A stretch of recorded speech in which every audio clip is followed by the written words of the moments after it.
This message comes from U.S. Bank. Expertise, encouragement, and support. That's what U.S. Bank is for. From incredible customer service to custom-fit personal loan options, U.S. Bank can help you achieve your goals. And the award-winning U.S. Bank mobile app puts your plan in your hand. Get started today at usbank.com. U.S. Bank, we'll get there together. Credit products are offered by U.S. Bank National Association and subject to normal credit approval. Equal housing lender, member FDIC. Virginia is for eaters and drinkers. All kinds of eaters and drinkers. For oyster shuckers and slurpers. Winery samplers are all-day wine drinkers. Brewery hoppers and distillery sippers. For those who order grits and those who order cheese grits. We all know what the right way to order is. For barbecue triers who turn into finger lickers and meat off the bone suckers. All right, all this talk of food is making me hungry. I gotta go get some mac and cheese. Like I was saying, Virginia is for all sorts of food lovers. So come love it for yourself. This is Jordan Grace, and you're listening to the Social Suplex Podcast Network. BWB, this is One Nation Radio. You better get it right. Rich Latta, James Boyd came to give them life. The Blackest Wrestling Podcast has come to kick all ass and drop it 6 feet if they kicking trash. Word, let me welcome y'all to something different. And if you dig it, man, you should let some friends listen. We be getting it in, this on the regular dude. Ravish and flow, but this shit rude. See, James don't rap, so I had to break it down. The whole network, man, we coming for the crown. Raps in the columns, I keep them both covered. Making the beats too, so the listeners can bump it. Hit us with the rating, yeah, I'm saying it's a 5. Before you hit it, talk, bob your head side to side. It's One Nation Radio, and this is the beginning. It's Rich, and I'm here with James. It's time to listen to One Nation. We got to unleash the power of the pyramid. This is Mike Sempervive from WrestlingObserver.com. Check me out on Wrestling Observer Live every day. And also check out your boys, Rich and James, on One Nation Radio. This is Kenny Omega. We're listening to One Nation Radio. Check it out, guys. These guys know what's up. Big Kenny Omega fans, that's all that counts to me. Goodbye and good night.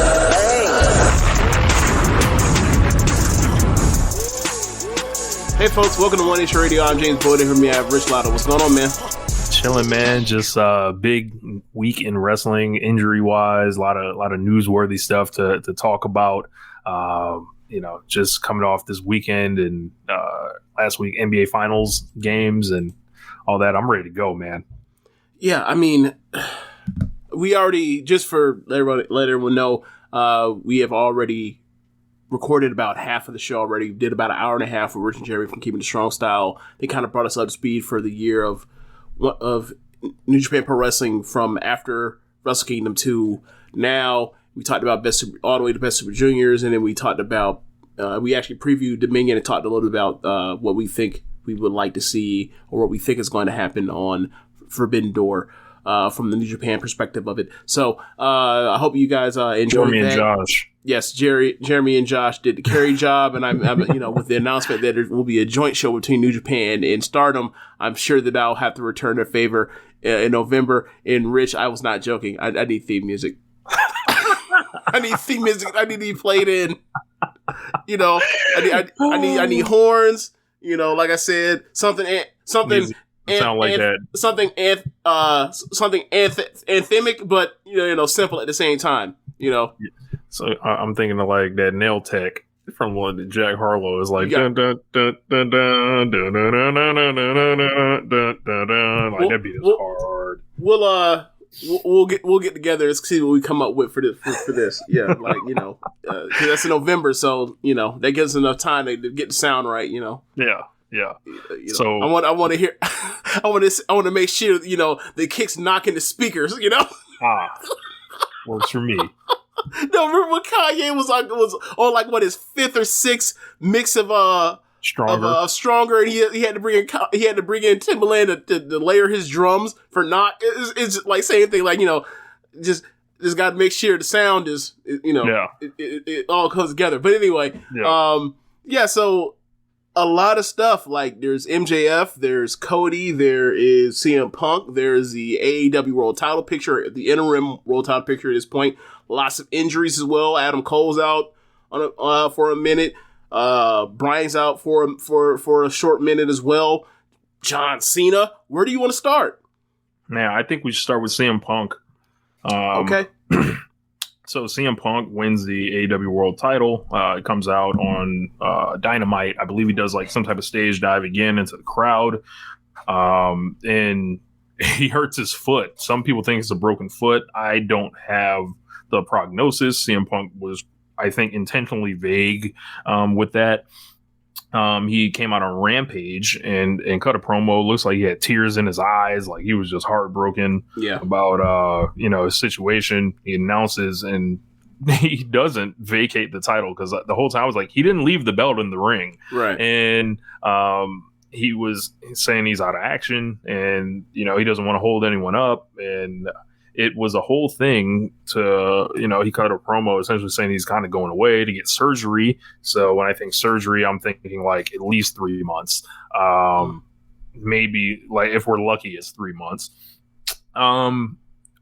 What incredible timing for all this.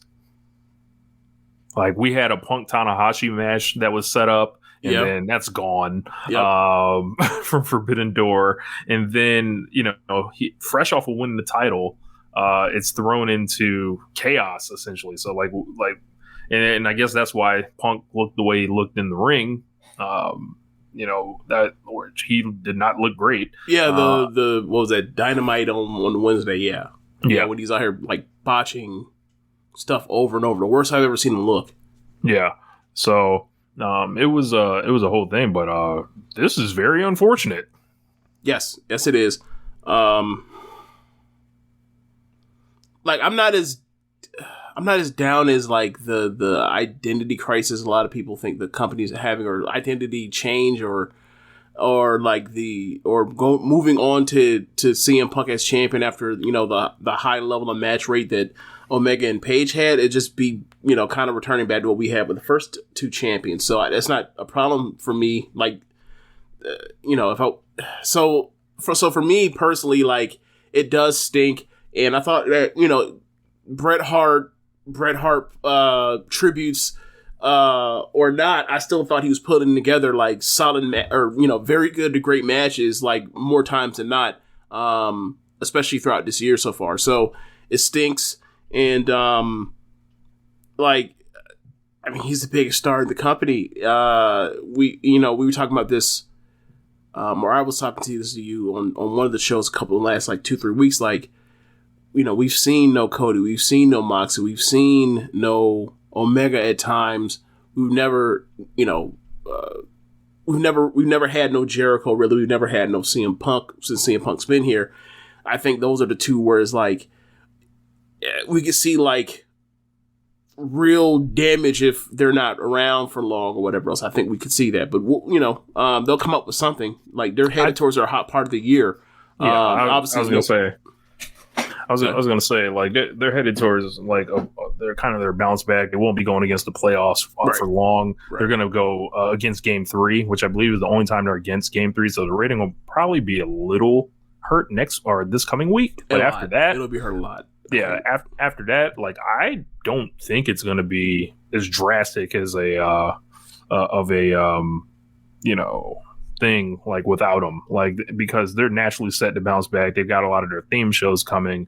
They have, I think that, like you mentioned, like that, like they have Blood and Guts and then building towards Forbidden Door and Blood and Guts, because that's like Forbidden Door is the week or the Dynamite right after. Or Blood and Guts is like the Dynamite right after Forbidden Door. So like they have all that to build to. So two big shows to build to, like basically back to back. That like, so how they build is going to be. They got to hit it running because they only have like 2 weeks. So they have that in their favor, definitely. So and this is a perfect opportunity. Lots of people can step up. This is a very deep roster. And they are in a situation, I think, that is more favorable. We'll talk about WWE later with Cody, of course, but we got the announcement of the AEW Interim World Championship Eliminator Series that throw people into massive confusion because I don't know if they have trouble reading the English language or anything like that, but it seemed pretty simple to me. Yes. Okay, so I think what confused people was like, Punk is cutting this promo where... Now that was confusing. Right. And so that's where, so all that stuff springs from there, right? So from the perspective of all the, I don't want to say misinformation, but vagueness, if you will, right? You have Punk saying saying that he can't continue to wrestle, but also not saying that the word relinquish or give up or keeping or interim. He's just saying like there's other guys that can carry the ball for while he's gone, and like you can hear the crowd like cheer and boo like the information in a way to where like they clearly don't comprehend what he's saying. Like to an extent, it feels like they feel like he's hurt, but he's going to continue to fight through it. But it's like, no, he's hurt and he's going away, but he's not going away for long. So like the crowd is confused. And then as Punk is saying this, Jericho keeps saying that he's relinquishing the belt. And I'm sitting there like, so Punk didn't say this. Yeah. Jericho the person that said this. So so then from that perspective, you then go to Twitter to feel like this isn't clear. Go to Twitter. Sean Rassap says, and this isn't his fault. He says that it's announced that they're relinquishing the title, which Jericho did fucking say that. All the aggregators started essentially printing their headlines because this was a story people knew kind of going into it. And then, yes, because people were like, he's hurt. So then, and then like seconds later, you see Alvarez says the title's not relinquished. And I'm like, well, what the fuck is Jericho talking about? So for me, I was like, later came out on Twitter and then cleared his mistakes up too. But at that time, it was very confusing. Right. But that's the biggest draw of the show at that point is what the hell's going on with the title? It seems ominous that he's doing this promo. And then you hear that and then you hear like he's gone. Wait, no. Then it gets a bit, it gets muddy. It just gets muddy. And then from there, like, they mentioned a tournament. They mentioned like the part that I knew was like, okay, so next week Dynamite will be a battle royal. I just didn't pick up the part where like I knew that the person that won the battle was going to face Moxley. I didn't know they were going to face Moxley in the main event of the show. I had no idea. And then I think they said something about I don't know. Remember if they mentioned something about New Japan or not. So I don't think they did. So then the next day, you hear like, okay, imagine a Final Four. One bracket is AEW bracket. One bracket is the New Japan bracket. And the New Japan bracket is Goto and Tanahashi at Dominion. And the US bracket, the AEW bracket, it is Moxley versus the winner of the Battle Royal on in the opener of Dynamite. And I was like, okay. That makes all the sense in the world, but that's not what we were all told. And obviously because obviously, tying this in with a partnership with New Japan, and New Japan is literally like, 14 hours in front of us? Right. Time of the day, getting back on when there would be a match, if there was a match to offer to be into this tournament, whether or not it was going to be a match where they just have the Battle Royal winner versus Moxley on Forbidden Door, or do presumably Moxley versus Tanahashi for the interim world title at like it was all this stuff going back and forth, and like some of it is some of it I can see where there was some miscommunication, but it was a clusterfuck. It was, and like the news that I almost said the news aggregators, but like the news people on Twitter did not help. Specifically, it didn't help at all. It was like Tupac was sitting up there looking up, being like, confusion, exactly what I wanted. Yes, causing it. So with this battle royal, there's a lot of people on the roster. Hangman Page is announced for a match against David Finlay, so I don't think he'll be competing in it. I wouldn't put Hangman near the belt right now anyway. I would think that would be... He look like a lame duck. He would look like a lame. And then, I think this battle royal is wide open. Like, anybody can win this shit. Like, I don't think it's a case where that person is going to beat Moxley. I don't know. Obviously they, gave Mox the bye. And I saw people getting like upset with like the ranking system. Why doesn't Moxley have to compete? And then, comparing it to saying, the number 2 person, the number 4 person. I'm like, I don't know what to tell you, bro. They just picked the first one. Like, I'm not about to hand ring over like the ratings that change every week. You could also be like, does anybody have a better win than beating Bryan Danielson in 2022? No? Okay. Yeah. Right? Who has a better win? Who has a better win than that? Is in the hunt. Right, I figure it was real. MJF maybe beating MJF, squashing MJF with a Warlow, maybe that. But I feel like it's as simple as this: why Moxley isn't in the Battle Royal and he's ranked number 1. 1, he's a really big fucking star. Right. 2, he's on fucking fire. 3, he's on the hottest run of his career. Not like of anything. On the low, he kind of like this entire year. 2019 feels a little different because he felt because this is doing a lot of utility work in ways that like it feels different. It does feel different, but I wouldn't disagree.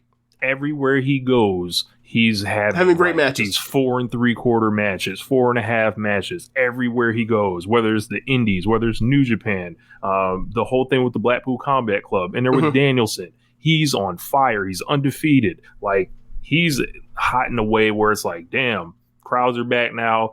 Maybe it's time to get his due to run that he should have had in 2020 with the belt in front of fans. And with it being an interim title, you don't have to blow anybody's, first big celebration with the belt. You can put it on Moxley. He's already won it before. It's an interim title, so we don't have to say, hey, just picking a name at random. Swerve. Like Swerve wins an interim title or whatever, and it's not like a real belt in some people's eyes or whatever, right? But if it's Moxley, it's like, all right, we can square that. I feel like Moxley has a Wrestler of the Year resume right now, and I think he's been incredible. So I feel like you can the battle royal is wide open, but I feel like this is Mox's belt to lose at this point. And I think Goto getting an opportunity kind of is a cool factoid. Always like Goto. He's a little bit past, the point of his peak, I would say, but he's very solid. And I think that Goto's more than solid. Goto's a great wrestler. Yeah, like I would take him in a heartbeat anywhere. So it adds, a little bit more stakes to their Dominion match. I'll be definitely checking that out. Yeah. I was going to watch Dominion anyway, but it's kind of it's a canon match. Yeah, now. And Meltzer mentioned that like, and I was listening to Observer, and he mentioned like that wasn't on Dominion until like this is a recent thing. Like this is something I learned. Like since we recorded yesterday with Keepin It Strong Style, so if I say something different later in the show, that's why the power of pre-recording. But so we'll see. Like I feel like they're gonna have a kick-ass match, Goto and Tanahashi. Like I don't have the concerns that Josh has about Tanahashi or whatever else. Like I feel like he turns it on, and when he needs to go back there, he'll get it. And if he hasn't had it this year, like now when he's come back to America, he's damn sure gonna get it. That's for sure. So I think Tanahashi and like it's funny because like they were always angling at each other for the U.S. belt, and they're like, no, let's do it for something bigger. They figured out, like they worked themselves into the main event. Look at that. But from there, I guess moving on to MJF. MJF had quite a week from last weekend to Double or Nothing, and then this promo segment, and it was his version of the pipe bomb, some people are saying. I feel like the pipe bomb was way more impactful, personally. Yep. I agree. I think with this style of promo, you need to be careful because I think in his case, he's raising points I think a lot of fans agree with.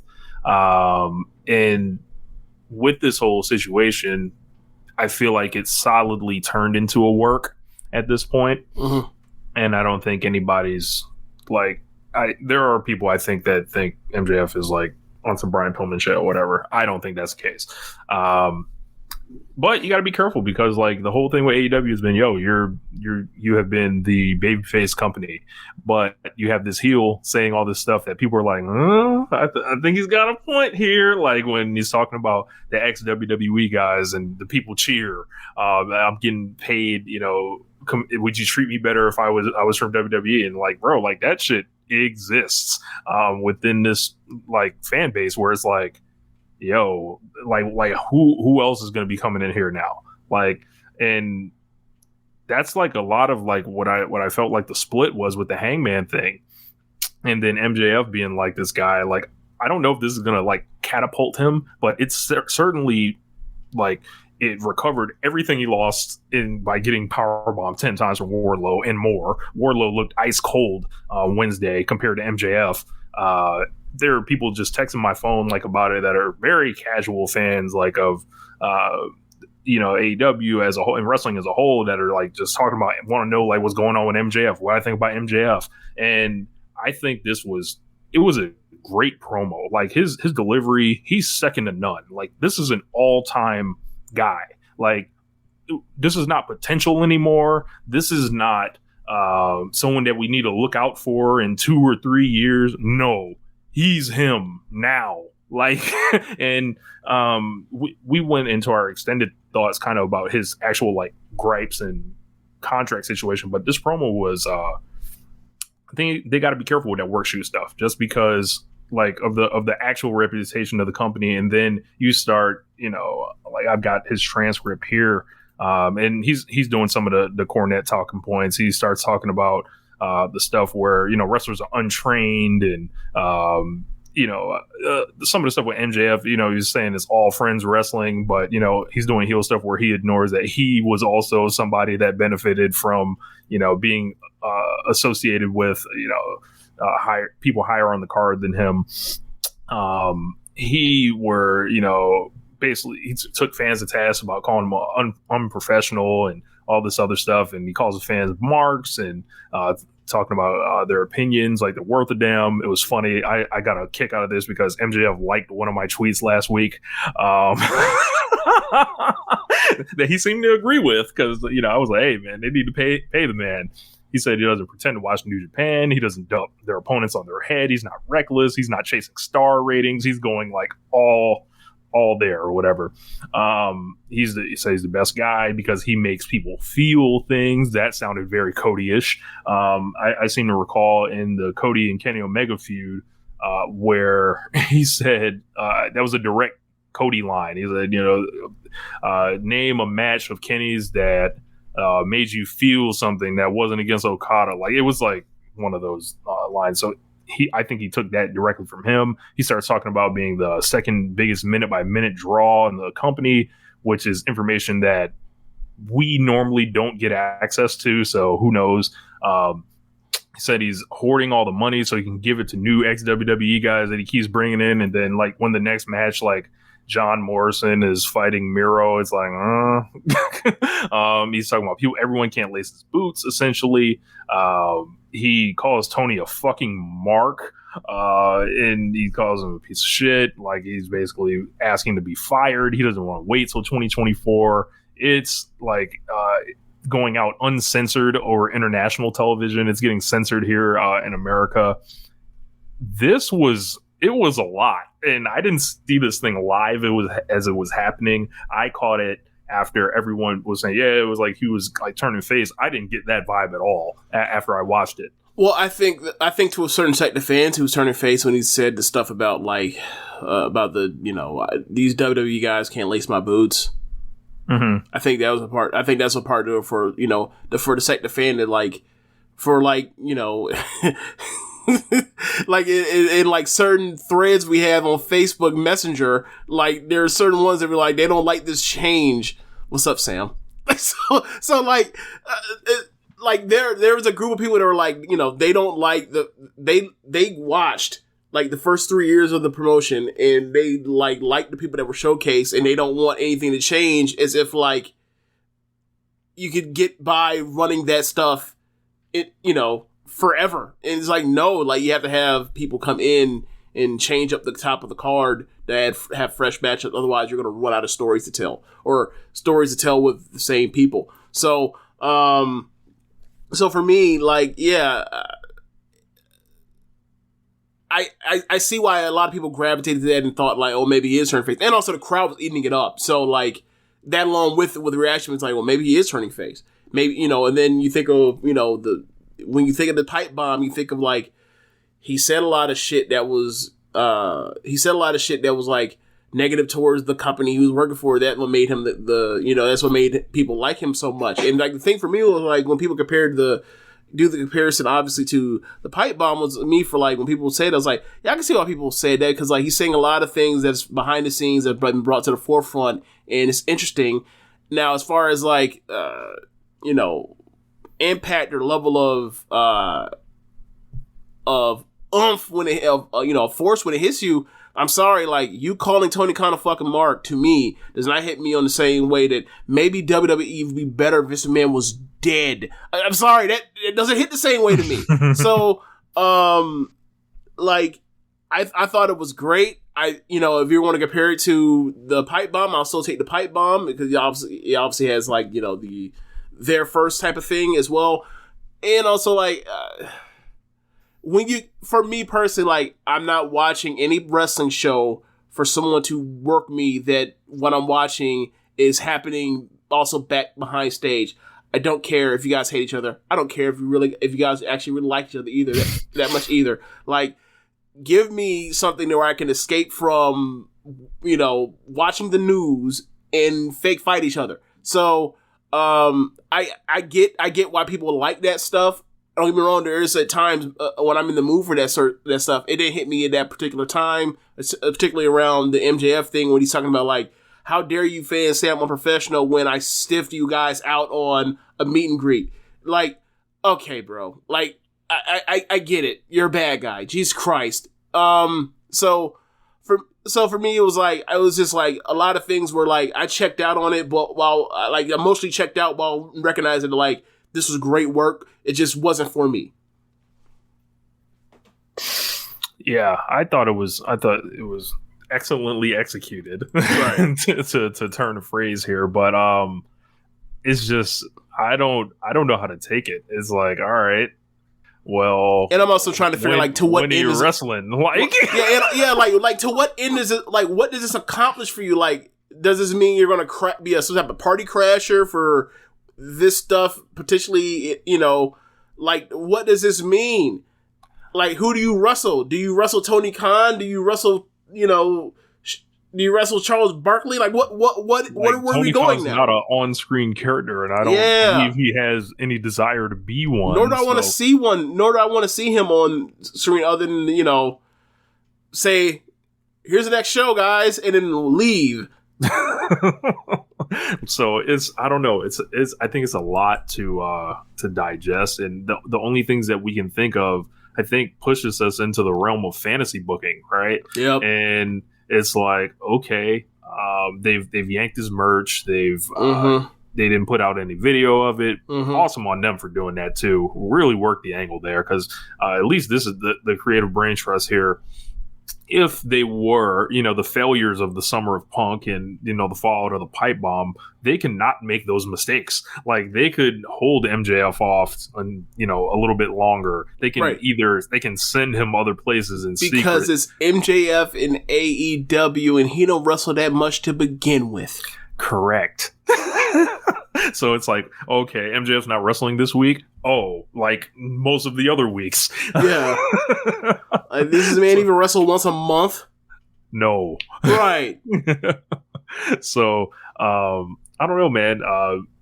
You know, he's a really big star. I think people are going to see him in a different light following this. And maybe that's just the goal, is like, hey, we're going to take him from one level to another level here. I always figured the big, you know, con of this whole 2024 thing was going to be MJF turns babyface essentially by staying in AEW. And it's like, you know, I was never going to leave or whatever and all this other stuff. But could that still be the thing? It could be. But he's hitting on something like with the ex WWE guys and all that. Like that's brewing. Like there's a big storyline to be had. There's a bunch of stuff to be done there.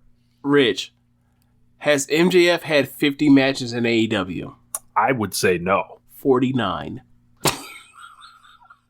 Look at that. It's 3 years. Speaking of matches, in like a certain time period, we're gonna get to that later because there's a lot to go on with Cody here.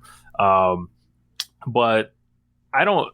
Sam said, "What's the equivalent to him losing to Triple H in this situation?" I think him losing at all, like he doesn't even have to wrestle. Losing this Triple H in that case, what would it be? I don't know. That's a good question. I don't really know. Because if I remember correctly, he came back too early to do SummerSlam. He won at SummerSlam because Kevin Nash came out right and attacked. No, that was after the match. Wasn't there Yeah, after the match. Wasn't it? No. I remember what it was. Cena's foot was on the rope and Triple H didn't see it. That's what it was. Yeah. You know, Proto Osprey stuff. But, oh, yeah. I didn't mention it later in the show. Like, the whole thing with Will Ospreay is just an excuse that this man could do a whole bunch of jobs for this year. Like, at the top of the card. Yep. Jobbing without jobbing. Yeah. But yeah, this thing, like, they have to be careful with this stuff. But if anybody's going to pull this stuff off, I think it's going to be them. But I don't know. Like, I don't know where it goes. I just hope that this has become obviously, I think just like a status quo change as far as like the changing of what MJF normally does. But like, I hope this has become a thing where like it turns into like WCW was, you know, regardless of what they tell you about what Eric Bischoff was doing with casual fans and all this kind of stuff, he was having motherfuckers come out here and talk about shit that was in the Observer like once a month. Like Eddie Guerrero and Scissors or Coffee. I'm sorry, Sid and Scissors, Eddie Guerrero and Coffee with Bischoff and all the other shit. So like, you know, and this is a rag sheet brother. So like when people say that, so like I just don't want it to devolve too far into like in more than just Meltzer, like the Wade Keller gossipy things of this happening backstage. It seeps into the front. So like this is fucking weird, by the way, too, with that stuff. I'm like, so this promotion that's been going on for like 3 years at this point, right? Mm-hmm. Notoriously, nothing comes out really interesting at all. All of a sudden, all these motherfuckers want to talk now.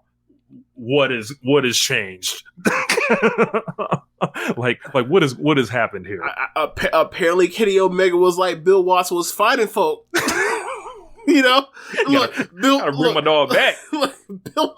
Bill Watts, Kagetsu, Kenny Omega, Taskmasters. I said Taskmasters. Yeah, I don't know, man. Like, I just think, when Kenny comes back, you can heat that storyline up. Yeah, that MJF hitting on. Yeah, I think most of this stuff is really the MJF thing, whatever. And it's interesting that, like, you know, when it's one thing or it's the first time it happens, interesting. Like, I just don't know if I want to see this happen like more times or regularly in the future being a function of the programming. Like, it's cool as a one-time anomalous thing, but like once it starts to become like, you know, a feature instead of a bug, if you will, I don't know if I would like this as much week to week. But yeah, I guess, do we have anything else on MJF you wanted to say, or we can move on? I don't have anything else on MJF, okay. But it's a situation to watch because there's something there. Like, there's a fire brewing right now. Cody Rhodes and Seth Rollins. That was the main event last night with the Hell in a Cell pay-per-view. Yep. There is a lot, I think, about this whole situation. So in the interest of being fair to the listener, who my responsibility is to, I'm just going to give it to you everything that I think about this or whatever, because there's a situation with the injury, the match, the politics behind this whole thing, the comparisons, like what, he was doing in AEW before that, what this does for him in storyline, out of storyline. the type of injury it is. So he has a torn pectoral muscle. People are thinking he's out 6 months. Puts him right in line to come back. We'll get to that a little bit later. But when I hear pectoral tear in wrestling, historically, this is a steroid injury. And I don't care whether Cody does steroids or not.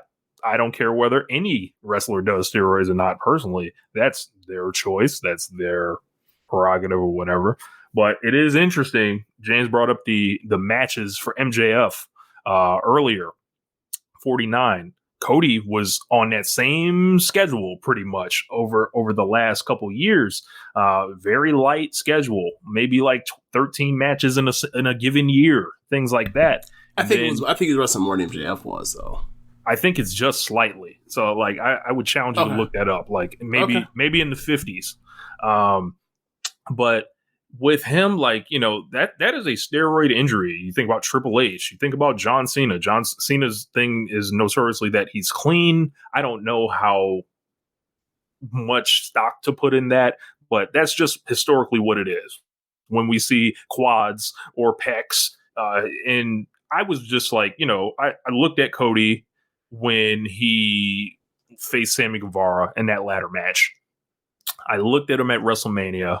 And I looked at him yesterday, or, you know, before this show, and he's noticeably bigger. I would say he's not like, you know, it's not like night and day or anything, but it's like, all right, maybe he was what, you know, maybe he was like 215 in AEW. Maybe he's like 230, 228 or something. And he's just a little bit more cock diesel, whatever, which is cool, whatever.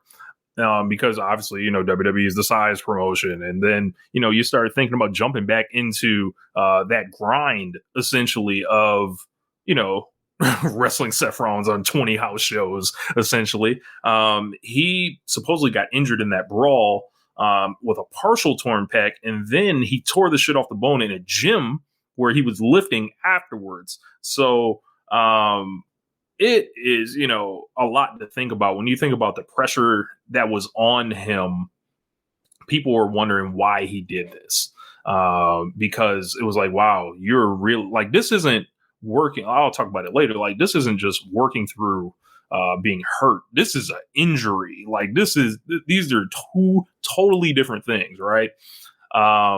This is Cody's first ever pay-per-view main event, I believe, as a single. Ever in WWE, yeah, ever like it, or, you know, anything not Ring of Honor, like, or whatever.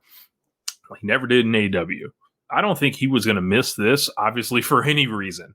You think about where they were at. They were in Chicago. Cody's had lots of big moments in Chicago over the, you know, past couple years. That was the main event of the show. There wasn't a whole lot else on that show. And this is this bizarre pressure that I think guys feel, and Cody's no different here, where he wants to live up to that. Like, he was like, yo, we're the main event for this, and like, we're gonna do it. And they had a sold out audience, and they're not selling out like that in every city. It's not a guarantee. Like, they're fighting uphill in Chicago. So also, like, his face is all over the poster, like his face is on like the commemorative folding chairs at ringside and all that. Like, this was like about him finally, right, in that way, right, in WWE. And I think, you know, depending on, we've seen Vince look at different guys getting hurt, and for some guys it doesn't matter, you're still his guy, right? And then other people, it's like, well, can't ever trust that motherfucker again.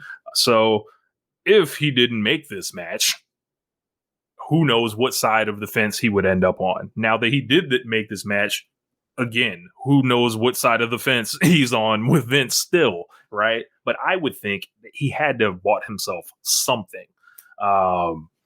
And ironically, I think accidentally, it is the best thing to happen to him going forward. Because after the Seth Rollins program that was done, he beat Seth Rollins with one arm. LOL, Seth Rollins. You know, come out here and do all this cap. And I have a question for your ardent, hardcore WWE fan that actually bought into all the stuff Seth Rollins was talking about. And then watching Cody come in from AEW, beat that man 3 times in a row on pay-per-view. I just want to know, like D'Angelo, how does it feel? But back to the part about it being the best thing to happen to him. They don't get, like, chances are they fuck it up anyway, right? That's just what it is, right? But you delay that. You don't have to wrestle through SummerSlam season where you're still not anywhere near the belt. You have avoid to go football season. You don't have to go through football season and the ratings at any point. You get to be looked at as a savior come, when it comes back around for January and the Royal Rumble, and you're instantly programmed in. Like, you kept this program with Seth Rollins, which I would put as a 100% success. Like, for Cody, if you're looking at it, right? You walk in, you live up to the billing, you have this awesome feud with Seth. There were small things I didn't like about it, but overall, like, this is probably the best booked and executed thing out of WWE I can think of for a very long time, right? On the main roster, I mean, yes. Maybe AJ's first, like, 7 months in the company, maybe? Like, go from Jericho to Reigns to Cena? Maybe. And I know people are like, probably, if you're hearing this and you're like, what about Roman Reigns and the never-ending title reign? I guess that thing lost steam like a year ago. Yeah. And also, like, I think there's also, maybe you could say something for, like, maybe Rollins, maybe, on purpose planned stuff. Like, maybe you could say something about, like, Seth Rollins in 2018 from the Gauntlet to win the IC belt, maybe. But it's been, it's been so few and far between. And then immediately they were like, yeah, let's put him with Bray Wyatt. Yeah. Boy, but he avoids all that. He comes back in as possibly a savior next year when it's actually time to, like, make the money or whatever. And then if you're looking at it, you got to put him with Roman Reigns. Once you get past all that, and he skirts around a lot of it. This is a Jeff Jarrett like win. Like, this is genius in a way. He gets his big salary. He gets his young daughter. He still gets to hang out with. He goes home for 6 months. You can only hope that they don't fuck it up where they're doing, like, these satellites with Cody or whatever, and make people sick of him or whatever. Because I think, James, there were 2 wrestlers that we said would be main eventers in WWE about 10 years ago. One of them we still got correct. I think he's made now. Is basically what I'm saying in WWE. He's made. Yeah, I think he definitely gets Foxhole points for that, or or becomes one of the guys, gets in the inner circle of guys that Vince trusts at the top of the card. Like when you have, like, Orton and Roman and AJ and Danielson when he was around still. Yeah, he I think this definitely vaults him into that category. Like, because, I mean, it was, I haven't seen the match, but, like, looking at the pictures, like, I'm glad you watched the match because, like, for me, we're going to get into that for a second. Yeah. Okay, well, let me get out of the way. Let me go ahead, continue with your thoughts. Yeah, so, like, I want to take one more detour because some of that seeped into the discourse yesterday. Of course, we had a lot of fans of Japanese wrestling that were upset with Dave talking about it being one of the most compelling matches in history. They were like, "Oh, are you going to not rate this one because it's so dangerous?" And because obviously this is dangerous. Like, and it is funny. Like, WWE does tout itself as the safe company. Their fans tout themselves as, this is the safe promotion. These are where the wrestlers don't get hurt. They don't allow these things, but they allow this thing, which is a fair point. I feel like people were upset, like, hey, Dave, you need to not rate this one like you didn't rate Naito and Ibushi from 2019. Then I saw people that were wishing that people would keep the same energy with they didn't hear people protesting that Kenny Omega shouldn't wrestle while he was working through all his injuries over the past couple years and all that. But I think those are unfair comparisons to both of them. Like with Kenny, in a sense, he was also trying to hold something together, like being a long running angle that he was paying off at the end of it. And then if he gets worked on at any point before that in the promotion, he was the one constant that had never gone away at that point up until he dropped the belt. If he's not around and gets fixed and he's taking this amount of time off within that 3-year period, maybe this is a different promotion today. Who knows? But the thing with Kenny was I feel like there's a difference between hurt and injured, and he pretty much could still do his level of performance still, and the vertigo stuff, like that's stuff that doesn't go away. Like it's like you're asking him to basically retire from wrestling. And I think in Cody's case, this wasn't a case of where he's aware of all these injuries. Like, yo, I'm coming in here and I'm fucked up, but like I'm about to soldier on or whatever. This was like, he had a week or less to make this decision, right? And then think about all the stuff we talked about before, the pressure that he was under. I feel like it's almost an insult to both of them to try to like pit them against each other like this. Like, I feel like these are two totally different scenarios with guys that are that have like, they have their own view. They're both tough as hell for one, and they're both like I think completely different situations. Like Kenny's not having to prove himself. Like he's doing something else. Cody's like in almost in a prove it situation still, I think, in WWE. They both have pressure, but the pressures are different. Like Cody is pressured to get to the mountaintop, whereas Omega is pressured towards like, if this shit goes down, what happens to like me and my friends?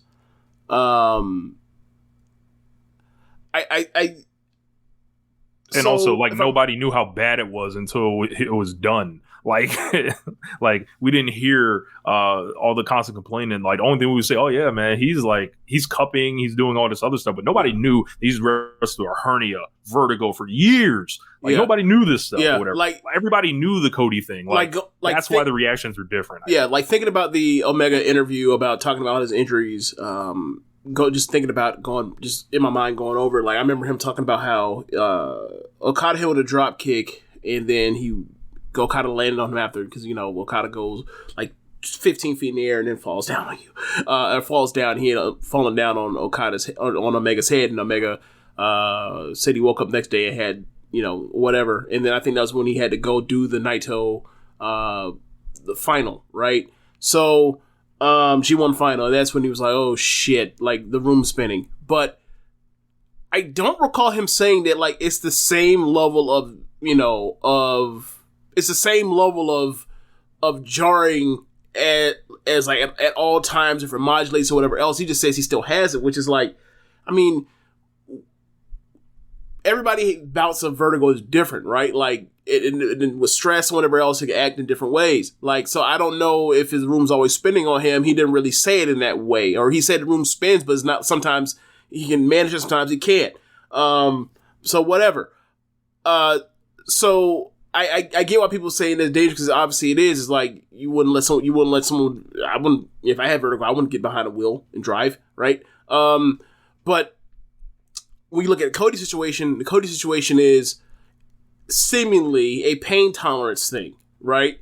And I gotta say, there's a guy that wears a lot of red, white, blue, and gold, working WWE.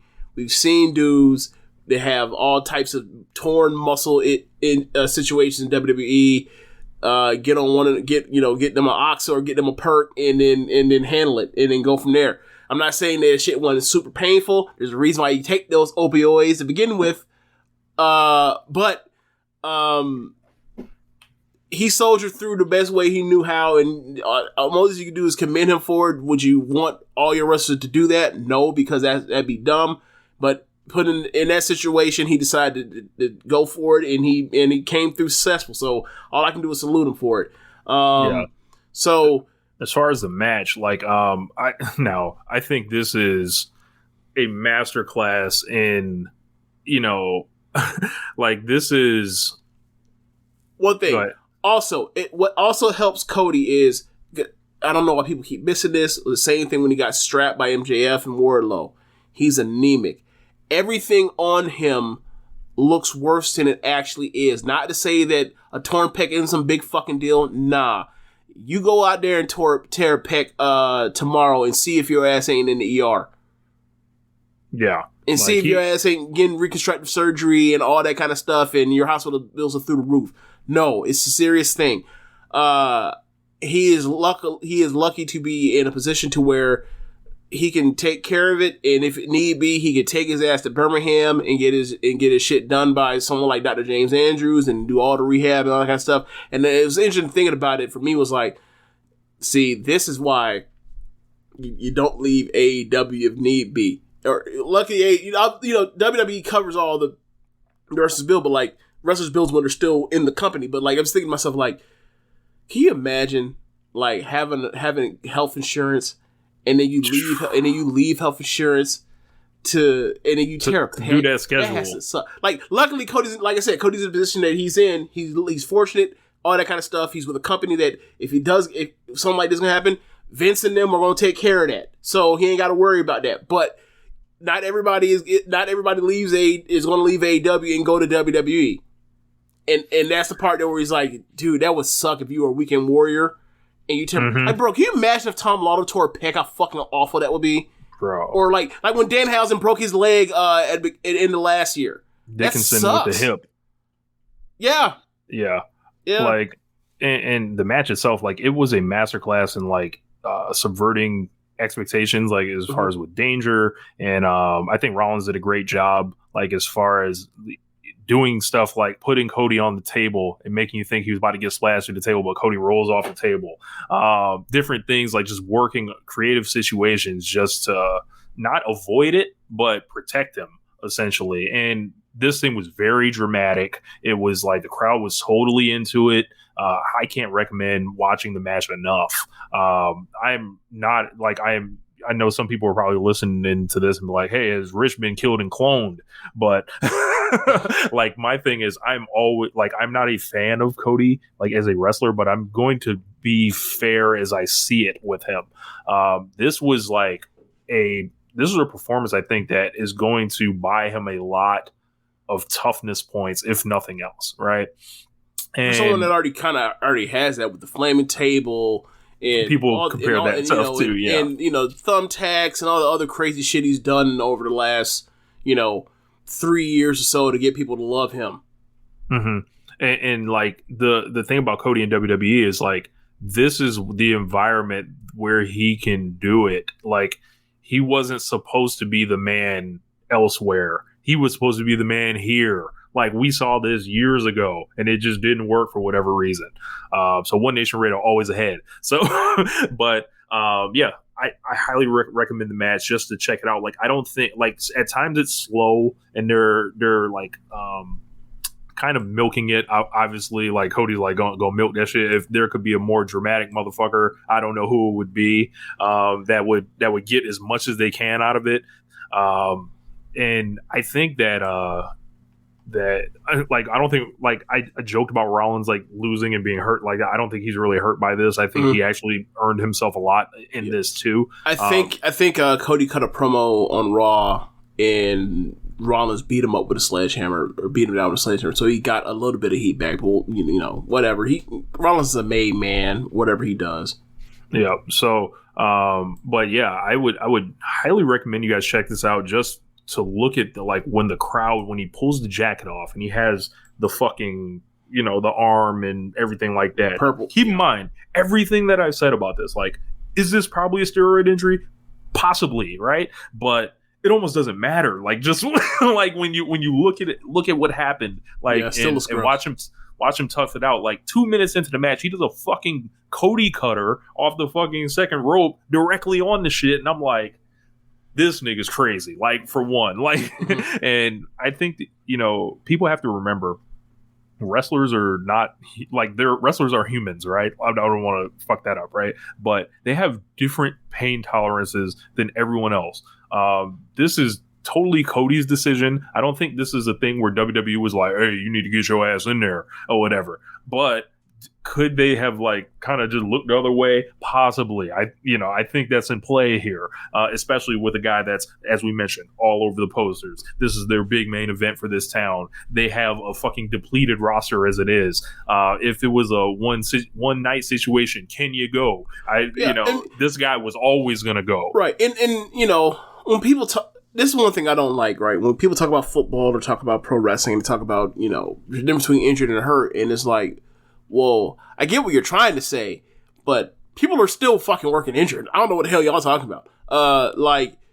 Whether it was, you hear all these things from different people, all these weird nicks and scrapes from their encounters and stuff, and things not properly healing because they're still doing this, whatever else. And like, you think about like that time that Roman Reigns missed in 2014 that Tanya was talking about on Twitter, where he's like, when he had the sports hernia, he was pushing his intestines back in, but to where he finally got it taken care of because they had gotten that far gone. You think of like 2018, I think AJ Styles had a partially torn hamstring and wrestled on it all year. Like, there's stuff like that just comes up. Like, look at Omega just beat the shit. And like at the top level, Ospreay beat the shit the last 2 years. Ibushi beat the shit. Like, it's that you're going to be beat up. Like, Tanahashi wrestled on that torn was it biceps for how long? How many months? Long time. Yeah. So like that's just what it is. Or I don't say this what it is, but like that's a part of this, and that's a part of it of what the greats, the ones that are really driven, push themselves through. And there's always gonna be a part of that, anything with physical contact. This is what Matt Jackson had a bad back for years. Yes. Yeah, I guess you can put that in there too. You want to throw Bob Orton in the arm too? So in the cast. But yeah, just there's gonna be people that's gonna be beat up and injured and hurting all the time, and like we've cleaned some of this stuff up with the drug use, whatever else. But like I wouldn't be naive. I don't think either one of us would be naive enough to pretend like, oh, that's completely gone or whatever else. Like, there's a cost to this stuff. Yeah. That's all I really got on it. But great match. Check it out. Definitely, like, I think you gotta like kind of give both of these guys their props on this one. And I don't think it was like some work rate classic or anything, but it was like, yo, this is different. Like this felt like real in a way that a lot of matches in WWE don't carry the weight this felt like it had on it, because it felt like Cody was like was breaking out of this shell that he was put in, because it's been weird just watching him back in that environment, right? Mm-hmm. But it almost like he broke a shell to where it's like he's ascended upon like being like this interloper that's back in WWE. It's like, oh, okay, this can all be his now. Like, this is like unlike WrestleMania was like, oh, okay, cool, they had a good match, and then the match after that they did was really good actually. But then this one, it was like, oh, they didn't beat him the third time. They've done a lot of good protection for him. He's going to be gone. No, they have no temptation to do anything stupid. This is a fucking layup. Now, do they want the layup? That is always the question. Yeah.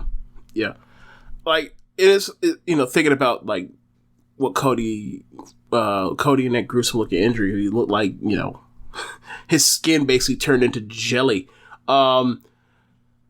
It made me think of like the Kyrie quote after she, whooped Masaki's ass on pay-per-view last week, where she's like, "That's right, pro wrestling hurts. Like you collect all of your frustration and your pain, and like you give that out to the people, and like that's why they cheer for you. That's what makes pro wrestling good." And it's like they definitely played on that. Like, that's the reason why, like, obviously, like the injury made it to where it's like, oh, this is real. And like, that's what you want in wrestling. Like, you want it to at least be believable to enough where they can, like, the more you can get to believe, the easier it is for they can suspend their disbelief and you can take them on the ride, right? Like, that's why MJF, obviously he knows this, but he's saying this in character. that's why MJF like made that knock. But like the reason why Japanese wrestlers stiff each other is to get you to believe that it's physical and someone's getting their ass whooped in the ring, or anyone. Like Walter hits you like that to get people to be like, oh shit, like that's really painful. That's not just Memphis Punch is painful. That's really painful. Yeah, but I guess we can get ready to throw it to Jeremy and Josh.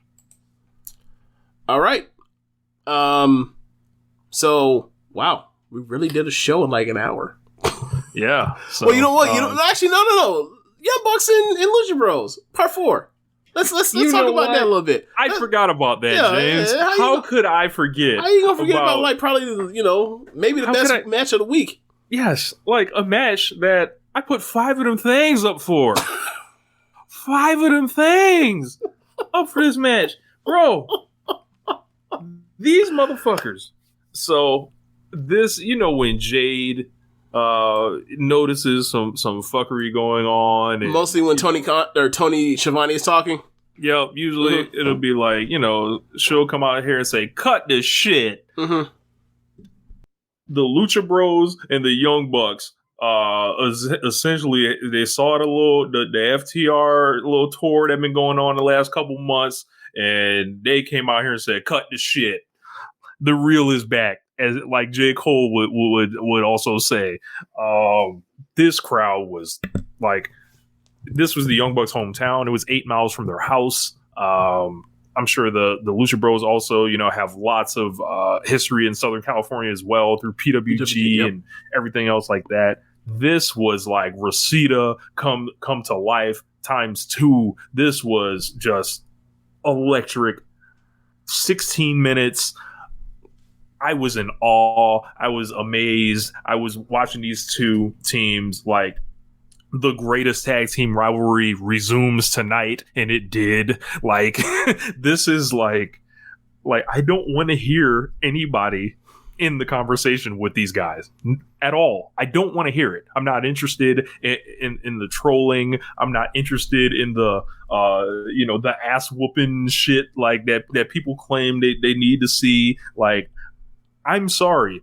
Look at that fucking crowd. I'm sorry. Like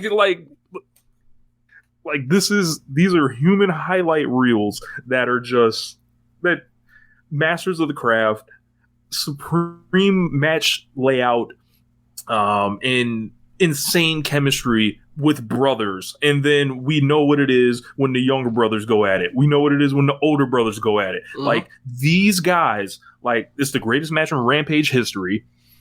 And I think, like, the Young Bucks and the Lucha Bros, it's just like neither team is a champion right now, and it seems like the Bucks have snapped out of the funk. Like, it was like they did their last job to Matt Hardy and Jeff Hardy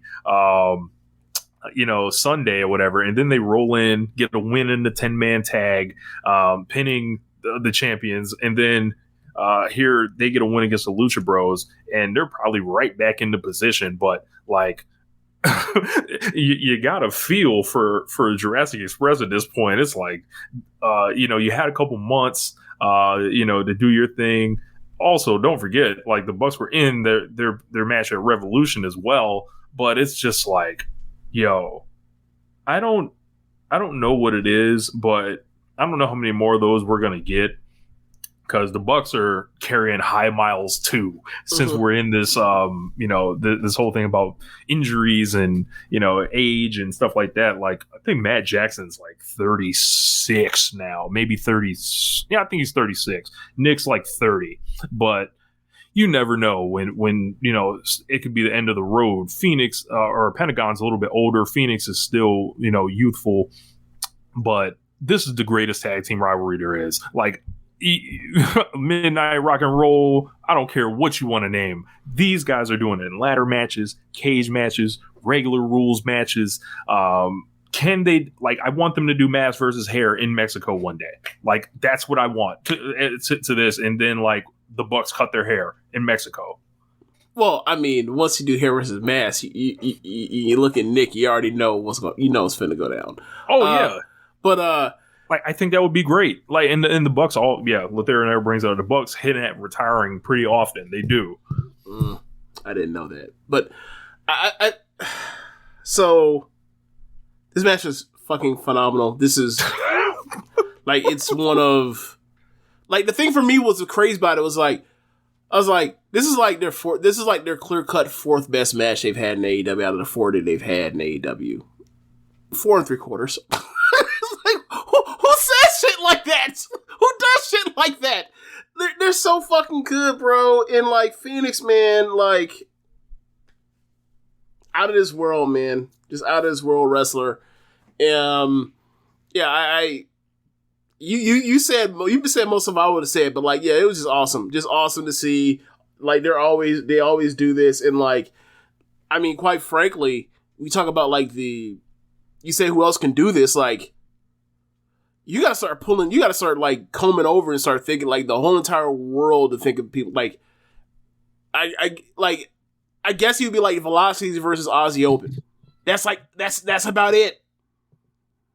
And that's a 40, and those are like 30, 40-minute matches, not no 15-minute match, right? You know, like, bro, they were heating this shit up, and it was like, boom, boom, boom, boom, boom. Like when you start thinking of tag teams that can do this, like, they can do this at this level with either one of them, right? They even get to, they just like have matches that they just bang out like that. You'd be like, okay, so teams that are together, you'd be like, okay, off the top of my head, I'm thinking just like, okay, Mustache Mountain, if you pull them out of cobwebs. 2017 Mustache Mountain. I don't know if you've seen what Trent Seven looks like lately. Nah. Not no more. Not no more. Okay. Withdrawn. But withdrawn. But I'm just thinking of like the teams would be like Velocities, Aussie Open, and then you start looking around. It's like Jungle Luchasaurus can't do this. Like, whatever teammate you can get out of the pack. But that's just Lucha. That's just Lucha Bros again. I think Top Flight, but Dante, we gotta see what Dante looks like coming back from this injury, and obviously he had another setback. And I think they've got a while to go before their peak form. Yeah, like I think that if you put the Young Bucks in the ring with Swerve and Keith Lee, they could do something replicable, just because of the level of individual talents. But that remains to be seen. So like it's really interesting. It's really interesting to see what the rest of the world has to offer in the tag team division that's up to par with that force them together when they get together. Like I think it's wild like how great they are. They just like, and even FTR who I guess you say they're the third best tag team in the world. Like, you put them in there with the Young Bucks. I'm sorry, you put them in there with the Young Bucks, you put them in there with Lucha Bros. Like, we've had one match that's ever been, like, on par with this stuff. When the FTR gets involved. Like, it's not just talent, it's chemistry, it's the familiarity, and then, like, it is the creativity that flows with all four of them. And, like, that easy story of, like, older brother, younger brother that they put in the through line of all their matches that always come to the forefront. Like, so when people talk about, like, their storytelling and their lack of storytelling, but it's like, they're not telling the story they're not telling story in the traditional sense. And a lot of times they do. Mm-hmm. So, like, it's like, look, just say you don't like them doing all the kickouts and the flip stuff or whatever else, and you don't prefer the style of wrestling. Like, but to say, like, fundamentally they're bad storytellers, nah. Just no. It's the same thing when people talk about Ospreay and his like stories, like, what? Nah. Like you're operating off of old data. Like, you are, like, to me, is like you're like the person generation that was like saying that Ric Flair couldn't, they had no psychology, or Harley Race had no psychology, or our Mexican brothers didn't have any psychology, which also is rooted in racism. But never mind it. I don't know, man. Like, obviously you have your taste, stick to it. But like, I think some of the stuff where it's like, well, what about you say they don't do this, but they do, and I'm pointing at it, is like, I don't know, man. I don't know. This is another rivalry, just like, I mean, we might as well, this isn't on the format sheet, but it's going to be the 4-year anniversary of Okada Omega 4 in 3 days. But this is another tag team or another group pairing that I want a DVD and they won't have this format by the time these guys lay it down. But I want all four of them to sit down and explain the rivalry and talk about what went into all the matches and everything, and sit down together when they're like old or whatever, and tell us the magic. Like, we saw the magic in the match, but I want to know the other side of it. Like, talk about how y'all will damn near willing to die for each other in this damn ring. Like, and just to see it, but like excellence, excellence, with these guys. Like, I mean, the crazy part about it is, like, that's the second or third best, or not, for me, I giving off the rep, like, that's the third best tag team match of the year. That's crazy. It's up there. Like the one, like, obviously the FTR and Bucks, FTR in the Briscoes, and then you have this match. Like, they'll off the top of my head, like, from what I hear from word of mouth and buzz, like, those would be the three that come to mind for this year so far. So, like, we're in some high level tag matches. Yeah, man. And James, you said something in an audio message that I kind of like was like, damn, this guy is sick, but like, that shit might be real. I don't recall what you said. Man, like, because you said, like, the Bucks down cycling and... Oh, yeah. So I was saying, like, okay, so FTR, like, this is their year. Young Bucks have been down cycled, like, they're down cycling now, so they'll come back eventually in, like, a year, 18 months or whatever, but... Like, FTR was put at the forefront to start the year. Ring of Honor tag champions, AAA tag champions. Even though they haven't really done much defending with the AAA tag champions, but they still have titles, but they still have them. And then they had that match with the Briscoes, and they also had that match with the Young Bucks in quick order with them. And you're just like, well, this is their year to win, tag team of the year. And then you look around, and it's like, okay, so the Young Bucks had that match with, I had a few matches with, like, Adam Cole, I think, or at least had some with, like, let's say Undisputed Elite, right? To kill some time. They also had that match at Revolution that was one of the best tag matches of the year, that triple threat, or the triangle tag match, with Jurassic Express and Undisputed Elite. They had the same match that FTR was in, and they have this match, and, like, you look at this because, like, recency bias and also with, like, exposure, and it's like way more people saw the FTR Young Bucks match than that pay-per-view Briscoe FTR match. Like, so, like, if the year were to end, like, if the voting were to end, like, right now, there's a good chance that, like, Young Bucks still win tag team of the year if this one was to end right now, still in the Observer. It is Observer, and I think that's just fucking hilarious. Like, oh, that's a nice match. How many people bought that? How many people bought that shit? 5,000? Neat. 10,000? Neat. Oh, man. Oh, if that hundreds of thousands of people watch the other match? Okay. I wonder who's going to vote for that one instead.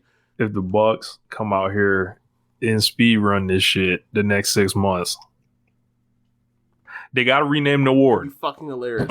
Like we were saying last year, they got to rename the award. Stop playing with them. Like, I think FTR is still going to win the AEW World Tag Title. So, like, it'll be, I think it's a moot point. But is it mute or moot? I don't want to pull the Joey Tribbiani and be like, it's a moot point. It's a cow. Yeah, moot point. Yeah, so, like, I think that, like, they're going to win because they're going to win the AEW tag title second time, so that'll be their year, whatever else. But I think, like, right now, given, like, down cycle, you're like, where are they? And it's like, you know where they are. Like, they're in the closing stretch on Sunday, like they're Tiger Woods at a major. Like, they're trying to close this dish out if they want to. We'll see. And it is like, it's funny because, like, they had the mercies, like, FTR's at the mercy of the bookers and EVPs. If the Young Bucks want those belts, they'll have those belts. Hey, remember when Nas got signed to Def Jam by Jay-Z? Yeah. That's what we're working with here. These boys are employees. Get out there and entertain. until we ready. Warm it up for us. Yeah, they got it. We'll see, because like the Young Bucks for the rest of the year, they're always gonna be a pay per view. They're always gonna be some featured match. They're gonna have their matches, and then like we're gonna see how much longer that Bret Hart shit gonna last for people. Start, be people like, start catching on. Enough. So we'll see. Because I'll tell you, I'm ready. Look, I know you was ready after like the second match. So like, bro, like they coming out here with these Sons of Bret shirts on, like. Nah, man. Or Sons of the Hitman shirt, whatever the fuck they was wearing. Like, nah, man. Putting yourself on. Like, I hope Brett making some money off that shirt. We have Brett out here like Kota Ibushi. Like, hold on. Man. Where's my merch money? Oh, man. Do we need to talk about that in passing? Ibushi. I guess, yeah. Obari and the Kikuchi dude, they're all taking 10% pay cuts for like the next 3 months. Yeah. It's interesting. Like, and I was saying to you, like, if I was a bar, I'd be heated. I have nothing to do with this shit. This like merch money fuck around thing happened before I even got the job.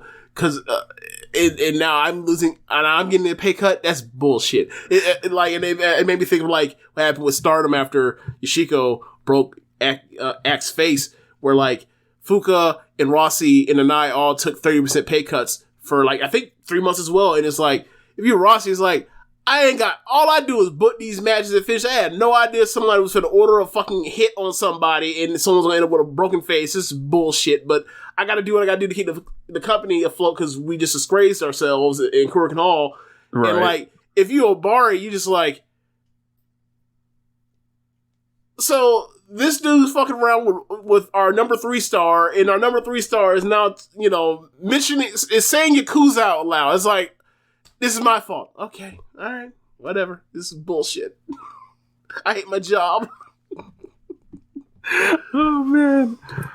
But I think that's it for that's gonna be this week. Let's throw it to the other section. Yeah, so we're going to throw it to our Keepin It Strong Style, filling us in on the first half of the year of New Japan Pro Wrestling.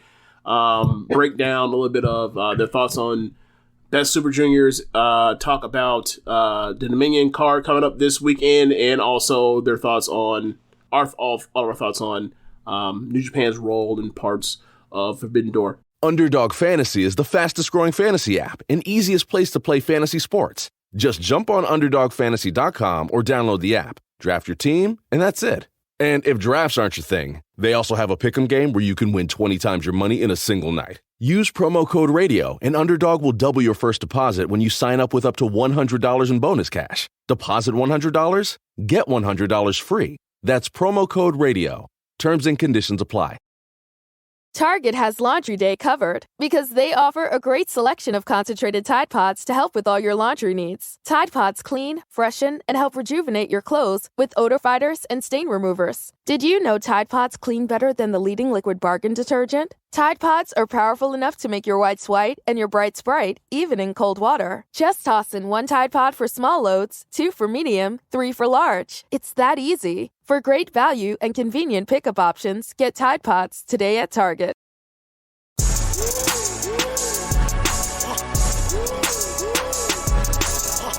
Hey y'all, here's our section talking about WWE Hell in a Cell. With Rich Latta, I have Jeremy Donovan and Josh Smith, and their looks on their face, they feel like they've been ambushed. They do not realize I'm fucking with them. Of course we're not talking about WWE Hell in a Cell. Are you kidding me? No. No. We're here to talk about what we agreed to talk about. I'm going to talk about Cody Rhodes? No. Former New Japan star. This is not the face of a man that's been, bamboozled. This is the face of a man that's no-selling that shit. I know we're not talking about Hell in a Cell on my time.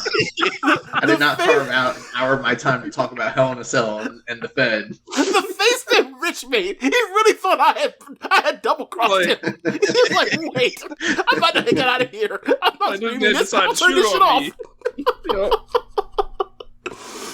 No. We have the guys from Keepin It Strong Style, and I was just thinking to myself, like, wow, man, like me and Rich have talked almost nothing about New Japan except for like the things outside of the ring, mostly like the Ibushi things going on. And I figured like at some point, like I plan on watching G1 this year. I plan on watching Dominion this year. I had planned on watching Best Super Juniors. It didn't happen, but I planned on it. But what I wanted to do was, because I'm so out of the loop, I wanted to kind of bring the guys on and kind of have like discussions we have when we have Floyd or Tanya on, where they basically fill us in on what the hell is going on with the promotion, that kind of fill some gaps in so we can have some context clues to going forward, and we'll also have things to look back on, to go back and go back and look on. So you guys, as you mentioned before I started recording this, you guys always do your wrestler of the month. You always have your match of the month.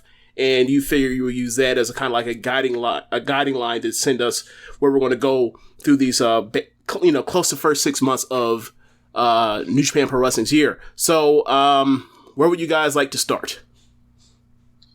Well, so do we want to start with January or just start with February? Sure. All right, so we start off with January. Obviously, Wrestle Kingdom 16 was the big show to kick off the calendar year for New Japan Pro Wrestling. So I guess we'll start with the match of the month from January was Kazuchika Okada versus Will Ospreay from night 2 of Wrestle Kingdom 16. Hey, I saw that one. Same. Just this ongoing story that they've been telling of Ospreay's quest to beat Okada in the Dome failed yet again. Eventually, one day it's going to happen. It's going to be a big deal, but it didn't happen on this night. And of course, it's a part of the whole, double gold dash. Everybody has a belt.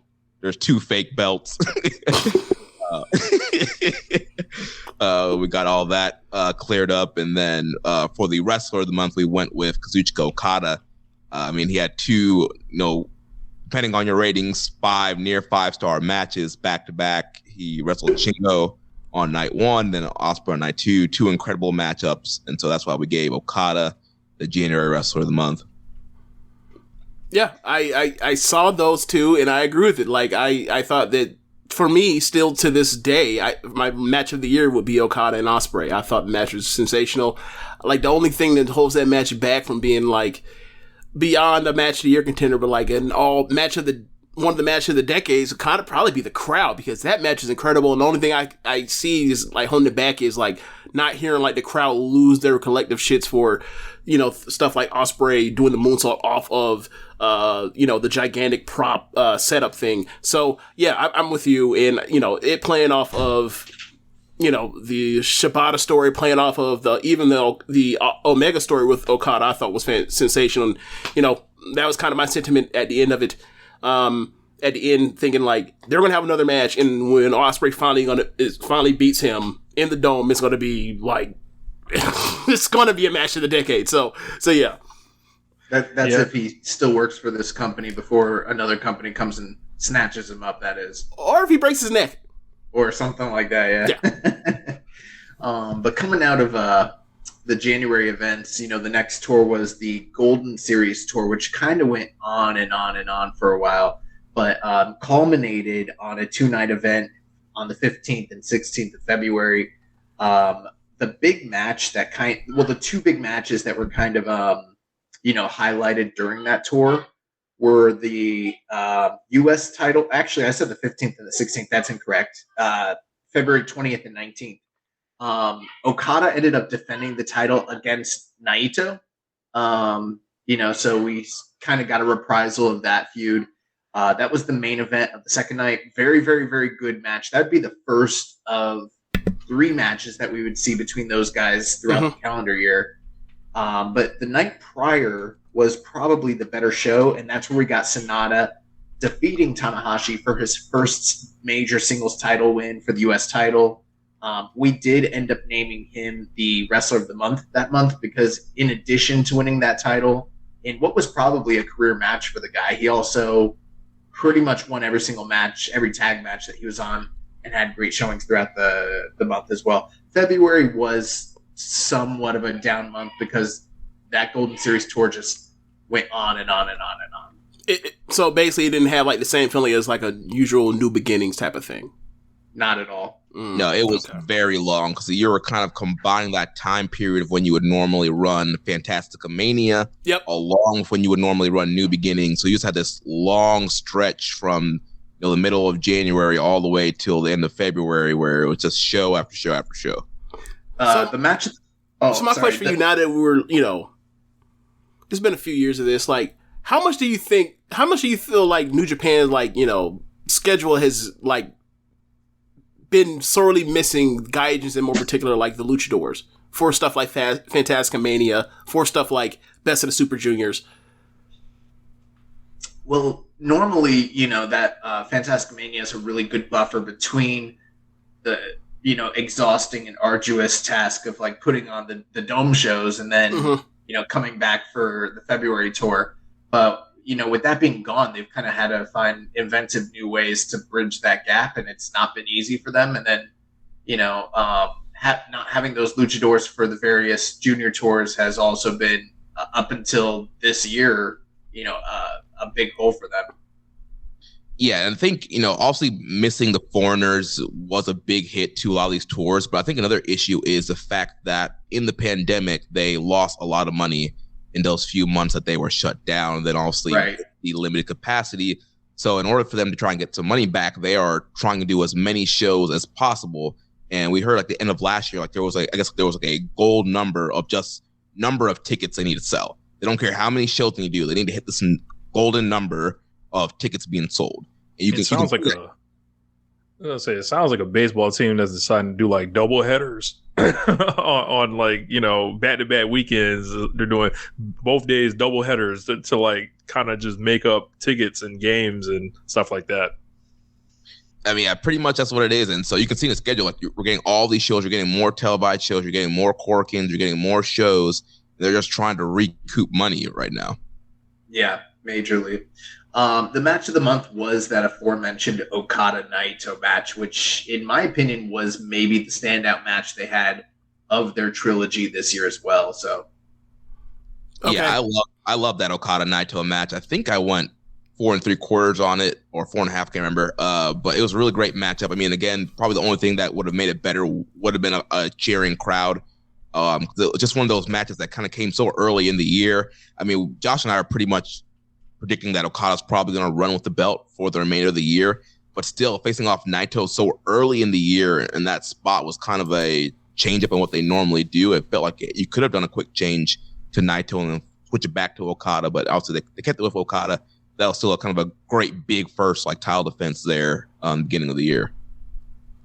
So heading into March, that's kind of the period where obviously New Japan Cup's around the corner, but it always starts off with the anniversary show last year. And actually, I can't remember if it was last year or the year before the anniversary show got canceled. 2020.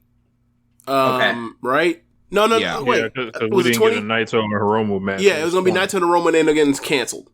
I feel like we might have had issues with it last year when there was also, I can't recall, but either way, we had what felt like for the first time a proper anniversary show.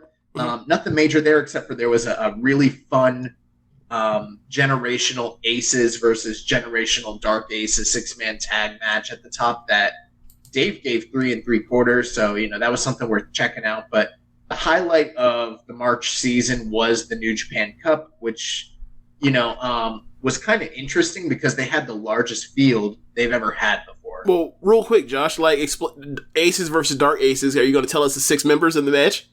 I just figured we were doing the quick overview. So, it was Tanahashi and Tanahashi, Okada, and Fujinami versus Zack Sabre Jr., Minoru Suzuki, and who was the other guy? Fujiwara, Yoshiaki Fujiwara. Okay. And, so you had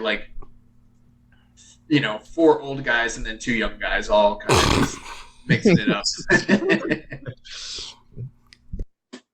But yeah, I mean, that was pretty cool. I mean, we're in the 50th year of New Japan, so we've been seeing names like Fujinami and Fujiwara and some of the legends of New Japan come in and be a part of the show. And then Also, moving on from that anniversary show, we had the New Japan Cup, and one of the largest New Japan Cup brackets, I guess, ever. This thing was how that 64 people, 64, right? No, it was 48. Or 48, yeah. That's okay, yeah. Because there ended up being a couple of people that had to drop out, so it ended up being less than that even. Okay. Yeah, because Ibushi, he was scheduled to be in it, but ended up getting injured. Well, I guess was still injured from dislocating his shoulder from the G1 finals. Tenzan. Yeah, Tenzan had to get pulled out. So some people got some first round buys. But yeah, this was a huge tournament. And essentially just adding on a first round of kind of fluff. Like you had guys getting buys who shouldn't have gotten buys, and the first round was just kind of a slog to get through until you got to like the second round, which is the real first round where you got some upset and surprises and kind of like a tennis tournament. Well, what was interesting with it was like typically with the New Japan Cup, you usually have a lot of big stars and then a lot of mid card guys, and there's usually some surprise upsets, and you don't end up with all the stars at the end. You end up with a pretty good variety and mix when it comes down to like the final 8. This year was like the only year that in the history of the tournament where every single match for the first 3 rounds, the stars were just cleaning up, which wasn't overly exciting and had some decent matches. But then once you got those final 16 guys, then you're like, oh, snap. There's 16 guys here, and they're all big names. They're all big stars. And now, who can and might win this has become a lot more precarious and harder to predict, essentially. And it did turn into a pretty good tournament from there, but like the first 3 rounds were, not great. So it's kind of a trade-off there. Yeah, like what Josh mentioned, when you got down to those finals, we got a lot of big names, and you get down to our final 4 on the left side, we had Okada and Naito, which was the second match in their series, which was, again, just another big matchup to have in the middle of the March, normally you wouldn't see an Okada Naito, and if you do see something like that, it's usually in the first round, so you can do some kind of first round upset. So we had that match, and Naito got his win back there. And then we had Sabre and Shingo on the other side, with Sabre beating Shingo, giving us our finals of Sabre and Naito. And once again, Zack Sabre Jr. was able to win the New Japan Cup, and that gave him the win for our March Wrestler of the Month, because he was just having great match after great match all throughout the tournament. And then you get down to those last few matches he was having. They were just awesome. And then the Shingo match, him and Shingo have been having this incredible rivalry that started at the end of last year. And so just having another great matchup there. And then, yeah, Sabre and Okada, or excuse me, Sabre and Naito. Yeah. How would you guys kind of compare the Sabre's win in 2022 to like his one in 2018, as far as like what it did for him? So this was booked very similarly in the fact that he kind of, went through a host of killers and a host of big names to really solidify himself. So there are a lot of parallels. But the other thing is that at this point, he's an established guy. Back then, that 2018 time, that was like a breakout. So it was a little different. It was sort of like the reemergence of Zack Sabre as a viable challenger. But he's on a much higher level performance-wise, and even just from an entertainment standpoint than he was even back then. To kind of give you an idea, he went through Oiwa, Doki, Will Ospreay, which was our match of the month, and if you haven't seen it, a highly recommended match. Yes, I was going to ask you about the finish of that match. Yeah, we'll get to that. And then Shingo Takagi, and then in the finals, he defeated Naito, and he submitted everybody in that tournament except for Naito, who he beat with the Zack driver. So, it really kind of like made you be like, wow, not only did he win this tournament, but he like swept through, 3 like basically ace level guys, former champions, and did it in style essentially. Like it made him look like he was the best wrestler in the world essentially. Yeah, and I think too, this time around, it was almost a little bit more believable that he could win the world title. Like the first first time around, like this new foreigner kind of coming in on the scene, like just kind of said like, oh, it's kind of the, you know, flavor of the month for Okada to defeat. This time around, with this year being so predictable and the schedule kind of being not quite what it normally is, this defense with Sabre here, it made it seem like, again, kind of similar to the Naito defense at Golden Series, like, oh, Sabre could actually beat Okada here, and they could always flip the belt back later, but it definitely felt like Sabre had a really good chance of winning the title here. Yeah, so with Ospreay, during that match with Zack Sabre Jr., there was basically a controversy as to whether or not he actually tapped out to the finish of the match, and kind of resulted in controversy coming out of that match. And all throughout the year, this would kind of continue to be a storyline for Zack Sabre Jr. He's had a slew of major matches where if he lost in some sort of controversial fashion. You mean Will? Oh yeah, I apologize, Will. I always do that. I always do that because they're both British and you know they're contemporaries. I don't Mixing know why. up white guys. Yeah, they all look just the same. alike. You know. But that's kind of been one of the major overarching stories in New Japan this year is Will Ospreay being a top guy, but being at the mercies of bad calls from referees or perceived bad calls. And, you know, he's claiming that there's a conspiracy afoot and, you know, that the IWGP and the management, they're not wanting him to represent the company. And he even alludes that it goes back further to when he had to like drop the belt when he was forced to vacate, but Jon Moxley was allowed to hold on to the title for a prolonged period of time without defending. So it actually has been one of the, you know, more involved stories that are going on. If you guys hear screaming in the back, there is a NHL, you know, conference game on. My girlfriend's, you know, listening. You know, she's a big fan, so just want to throw that out there. So basically what you're saying is Ospreay cribbed off the real life goings on of Kota Ibushi and decided to put it to the forefront for a story. You know, I don't know if I'm joking. I'm not serious at all. I don't think that Ibushi stuff was out there yet. like he's backstage. He's hearing about this shit with Ibushi's going on. He's like, what if I were to make it seem as if the IWGP is out to get me? Maybe the International Wrestling Grand Prix was out to get me. I could do all these screwy finishes, and then lo and behold, Ibushi was like, "Hey man, Yakuza." So, oh man! And so now it's like it's happening behind the scenes. It's happening in storyline too with different people. You know, Ospreay might be more of a mastermind than you think. Maybe. I doubt it. I'm just fucking with y'all, but yeah. So going naturally when you have Ospreay win the New Japan Cup, you go to the match for the title, and I've heard different things about this match, but what was your opinion on the match? So that would be the Hyper Battle Tour. That was main evented April 9th in Ryogoku, and that show overall has been one of the better shows this year, probably a show of the year candidate. I loved that main event. Jeremy, what were your thoughts? Yeah, I love the Okada Sabre main event also. Like I said, it was kind of like you're just kind of on the edge of your seat because you just didn't know what direction they were going to go in. They're going to keep going with Okada, or they're going to finally give Sabre this win because Sabre had been building momentum going back to the G1 where he beat Shingo in G1, and he had the title match with Shingo at the end of the year, and I think it was Power Struggle in November. And so they kind of elevated Sabre up to like, all right, like he's challenging, like he could actually win this thing. And so I thought it was, you know, Sabre and Okada, they have really good chemistry together, and I thought it was an awesome main event for that show.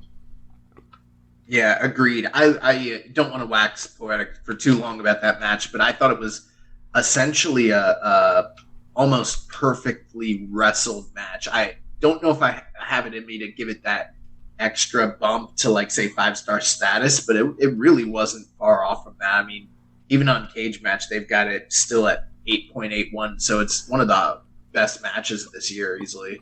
Yeah, it's just the people like I've heard your thoughts on it before, but like I've also felt people like it feels like a 4 3/4 star match. People either give 5 stars or give 4.5, and not many people are actually giving it like that meet in the middle thing. So I was wondering like what kind of just what your thoughts on it, because it was weird. It was weird to see that for me. I think one of the things that brought it down is that nobody believed essentially that Okada was dropping the belt, and that might have played into it a little bit. But in terms of the overall action, I mean, I don't know. It doesn't get much better than those two guys in the ring. I mean, they're immaculate. And there probably were some fans who were disappointed that Okada win because, it's the whole LOL, Okada wins. They're doing the same thing again with Okada running with the belt. And Sabre has been building up a ton of popularity. He's almost slid into that babyface foreigner spot. He's been cutting more Japanese promos. He hasn't really been cheating as much. He's been more of kind of a wrestling as a tweener, so to speak. But then also with these, Japanese promos, he's been really endearing himself to the crowd. So I think the domestic fan base and the foreign fan base really wanted to see Sabre be the champion. There was a sect of the foreign fan base that are pretty rabid that talked themselves into believing that they were going to strap up Zack Sabre because there was a report that came out shortly before the match happened that they were flying in Shibata and that he was going to be ringside for the match. And they're like, oh, these two guys are supposed to fight because if that was his big return was against, Sabre. So what if he wins the title? And then they booked themselves into thinking that this guy who didn't even have a real match in January is going to turn around and challenge for the IWGP World Title. So if he's wrestling Sabre, he could have a real match with Sabre. Not if he can't take a PK or get hit in the head. He can take a PK to the chest. So this man has disappeared. Where is Shibata? He was on Best Life in LA. He was on commentary during Best Super Juniors. Yeah, he was. I'm saying, I think he meant more like where is he as where is the wrestler as the wrestler? I think that's what he more meant. I think we should think of any match he has now as like Bret Hart in 2010. Damn. That shit don't count.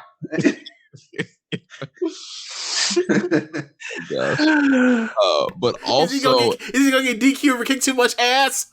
Yeah. Yes. Because he can't bump. Okay. They have that man in an elimination match, and you don't want to make him submit. You can't throw him over the top rope. You gotta slap the ref.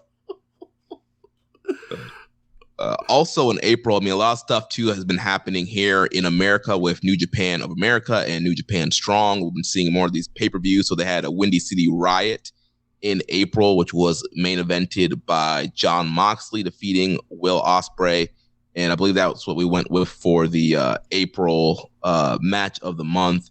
And again, that had another, screwy Ospreay finish with Moxley. The ref gets knocked out, gets the bulldog choke in, and Ospreay doesn't tap, and the whole crazy shenanigan finish. But essentially, Moxley wins, and there's dispute on the finish to continue to Ospreay's claim of New Japan screwing him. But that was an awesome match, first time matchup, and those guys brawled all over Chicago and just had a crazy, bloody, high flying brawl. Also on that show, you had Ishii and Suzuki, which was a great match. You had Tom Lawler defending the strong title against Nagata, Jay White defeating Shota Umino. So overall, the production sucked, but from a in-ring standpoint, Windy City Riot was a really good show. Yeah. Now, coming out of the tail end of April, we had the Golden Fight Series, which was essentially the road to Wrestling Dontaku, which was a little different this year because they held that in the PayPay Dome, formerly known as Fukuoka Dome. So this essentially kind of replaced Dominion as being like the second biggest show of the year, and it was headlined by Okada and Naito in the hat trick match to their trilogy, right? Because as you recall, Naito defeated, yeah. So and they ended up having a really great main event that people really loved. But the match that stood out was our match of the month for the month of April or of May. Actually, did we not do? We haven't done the no. We'll be doing officially announcing our match of the month this coming week. But I think we're pretty much no. Well, that just means that they have to go listen to Keep It Strong Style to find out. Isn't that right, my brothers? Well, there actually is going to be a debate about this one, but the undercard semi-main event was Tanahashi versus Ishii for the U.S. title. Now, how we ended up here, essentially, Sonata was the champion.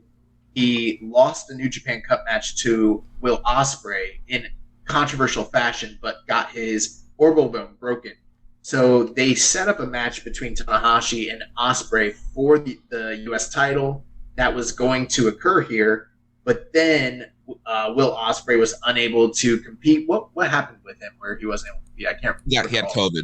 He got COVID. So because of COVID, he had to pull out. We ended up with Tanahashi versus Ishii on short notice. And he also said somebody from the IWGP gave him COVID. Right. He said they probably sent somebody over there to give him COVID to keep him off the show. Fox die. So those boys ended up going out there, putting out, what is currently rated the highest match of the year for New Japan on Cage match. And Tanahashi did win the U.S. title on that event. If you haven't seen that match, definitely want to check it out. Other notable things that happened on that show, Taiji Ishimori unseated Desperado for the junior title. That's pretty significant heading into Super Juniors later in the month. And then Tama Tonga, who him and his brother defected or were basically beaten out of Bullet They were Club beaten out. They weren't defected. I saw that ass whooping they caught. Yes. And they have joined Hantai, and they're actually on one of, if not the hottest run of their entire career. They've been beloved in Japan, accepted as, white meat baby faces. And Tama Tonga defeated Evil for the Never Openweight title. And at the end of that match was attacked by a returning Carl Anderson to set up the match that is forthcoming for this next week's Dominion. So, there's still kind of an ongoing storyline where it's GOD versus members of the Bullet Club. Yeah, this show was all about rebuilding the Bullet Club. At the end of that U.S. title match, we had Rock Hard Juice Robinson making his return to the promotion. He worked us all. He said that he was done. This man sounded depressed. He was going to be a house husband to Tony Storm. And but lo and behold, he worked us. He signed a new contract, showed up at the end of that U.S. title match, hit the Pope friction on Tanahashi and unmasked. So he's now rock hard. He's not flamboyant anymore. He's a part of the Bullet Club. So we've got that going on as well. Josh mentioned we had Giles and Anderson coming back. So you saw this reload the Bullet Club. Switchblade Jay White came back at the end of the main event, attacked Okada to set up the Dominion main event. So at the end of the show, you had Bullet Club standing strong. You had everybody holding belts or people getting ready to challenge for belts. So that's the direction we're moving into. Yeah, essentially Don Taku was the last really major New Japan proper main show before Dominion, because after that, everything else is essentially U.S. shows or best of the Super Junior tournament. 2 weeks after that show, we ended up with Capital Collision from DC. This was the second really major U.S. New Japan show, which was kind of highlighted by quite a few AEW versus New Japan matches, which was significant because just around the same time, Tony Khan had come out and announced on Dynamite that they're going to be doing the Forbidden Door. So we're getting a co-promoted official, pay-per-view between both of those companies, AEW and New Japan, later in the month of June, which is very exciting. So this was almost kind of like a de facto preview for some of that. But we saw Brody King defeat Minoru Suzuki, Tomohiro Ishii defeat Eddie Kingston in a match of the night contender. Hikuleo and Jay White defeated the cast team of Okada and Rocky Romero. And then in the main event, we had a very, very good four-way for the U.S. title. We had Juice Robinson return to action as he defeated Hiroshi Tanahashi, Jon Moxley, and Will Ospreay to become a, three-time U.S. champion at this point, I believe? Yeah, three-time. Yeah. So, this man went from, I don't even know if I want to wrestle, to being like the number 2, title holder in the entire company, essentially. Yeah, and that main event was awesome. Just those four guys worked really well together. Tanahashi doing a high fly flow to the outside to Moxley through a table was pretty crazy. And there's a ton of crazy spots. These guys worked super hard to have a really fun main event here. Juice cheated to beat Will Ospreay. He low blowed him, hit his new finish, but Ospreay did have his foot under the ropes. So once again, continuing the storyline that the refs are screwing this man. They missed his foot under the rope, but Juice got the win. Cut the big promo. He's doing the whole Jericho deal now. He's like, I beat Tanahashi, Will Ospreay, and Jon Moxley all in the same night. So he's running all that. So once again, this show also ended with Bull Club getting strong, adding another title to their faction. Yeah, the other notable thing about this show is that prior to this, there's been 2 or 3 other major U.S. pay-per-views since the pandemic started. And every single New Japan pay-per-view that they've done in the last year has been awful from a production standpoint. There have been just numerous issues. And that really, the Chicago shows where it kind of blew up, so much so that they issued a public apology and said that if you order the DC show, that they would completely fix those issues. They'd offer any refund to anyone that asked for it. And true to their word, this show had little to no issues, was very, very high-end production-wise, and is a very good sign for things moving forward if they do continue to do these, U.S. pay-per-views. Is there any like business-wise, have we heard how well these shows are doing? Apparently, from what we understand, they do pretty well. Firm numbers, I don't know, but ultimately, I've gone on rants about this time and time again. I don't think that doing, all these periodic US TV pay-per-views is beneficial to the overall brand, because they don't have enough of a television base the way, say, AEW does, to build up anticipation for people to really invest and want to see it. They're more so just buying off of one big match or just the curiosity factor.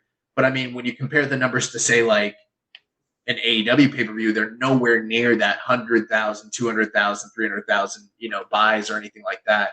I think ultimately what they really need to be competitive in this marketplace is they need a television, venue or something, because just doing the live touring isn't going to make it. And then just doing the pay-per-views is not enough. And long-term, I think they need to be converting more people to their streaming service, more so than charging 25, bucks a head to do a pay-per-view, 6 or 7 times a year. I don't think that's a prudent business decision for them, especially considering the costs.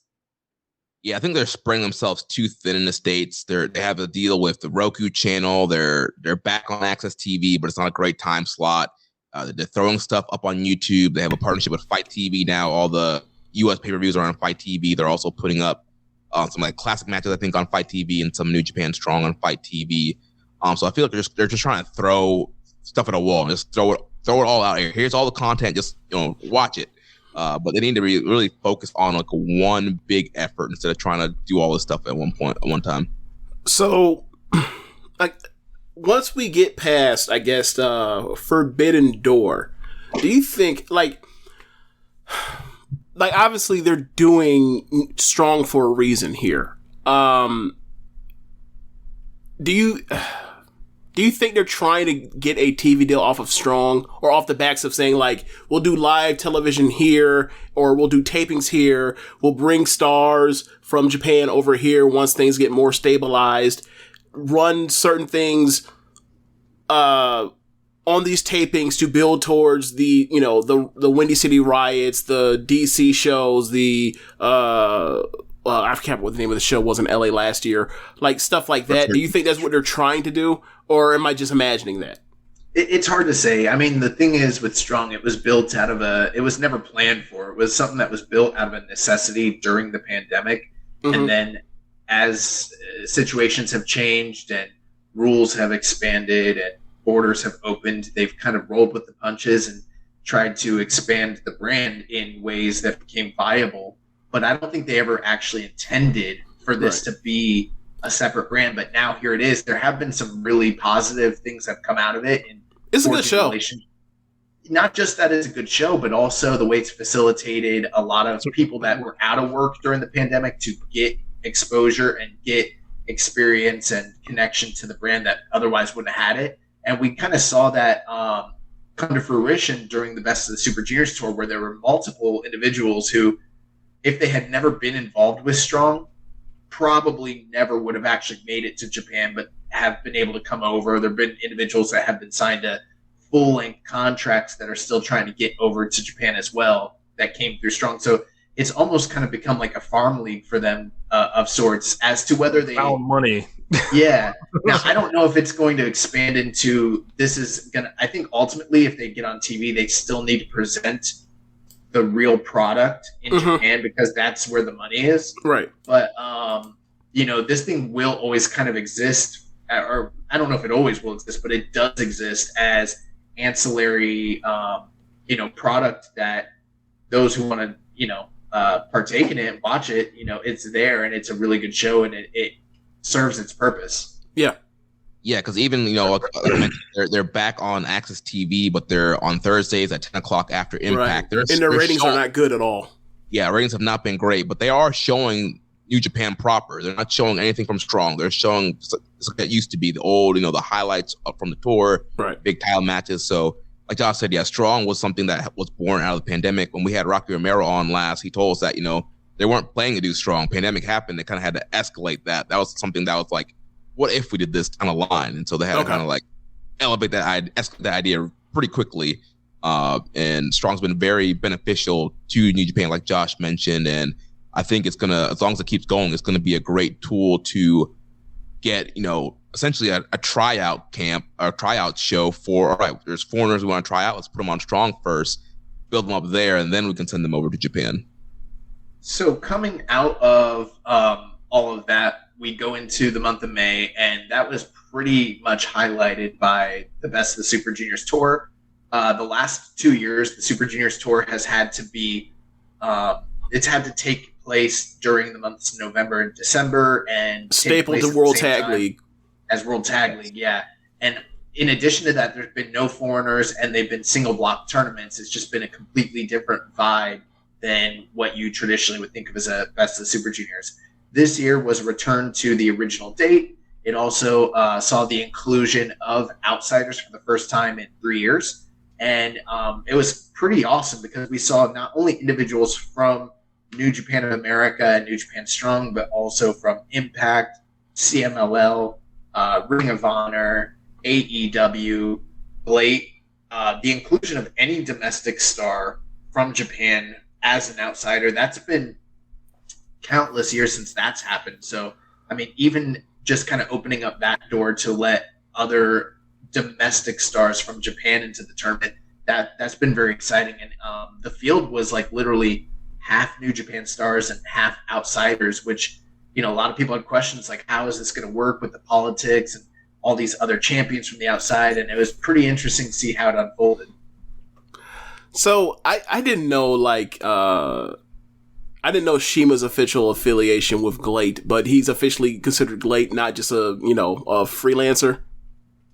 I think that they have I could be incorrect here. I think they have partial ownership and okay, they're some sort of high up position in the company. Yeah, he has some kind of stakes in the company, and every New Japan appearance he's made and Stronghearts have made, they've announced them as from GLEAT, and they wear their GLEAT shirts. So yeah, they're definitely representing GLEAT right now. Okay. Yeah, there's definitely been. Well, I was gonna say real quick, there's been an expansion of not just the U.S.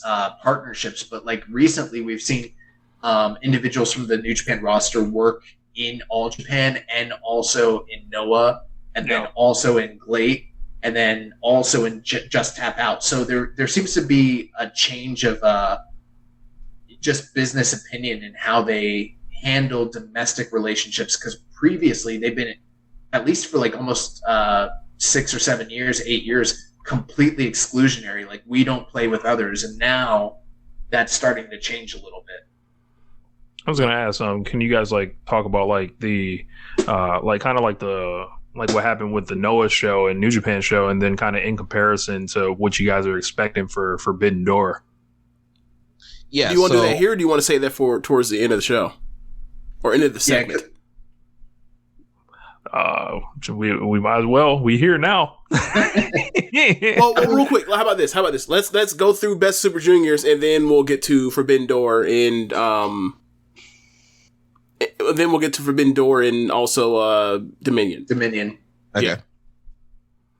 Yeah. So go ahead. Yeah, so basically going through Best Super Juniors, like, who were some of the standout matches? What were some of the standout matches and standout performers? I know, like, I kept hearing it was Wheeler Yuta, right? The biggest star in the business. Wheeler Yuta, right? Utah had mopped everyone, right? 11-0, right?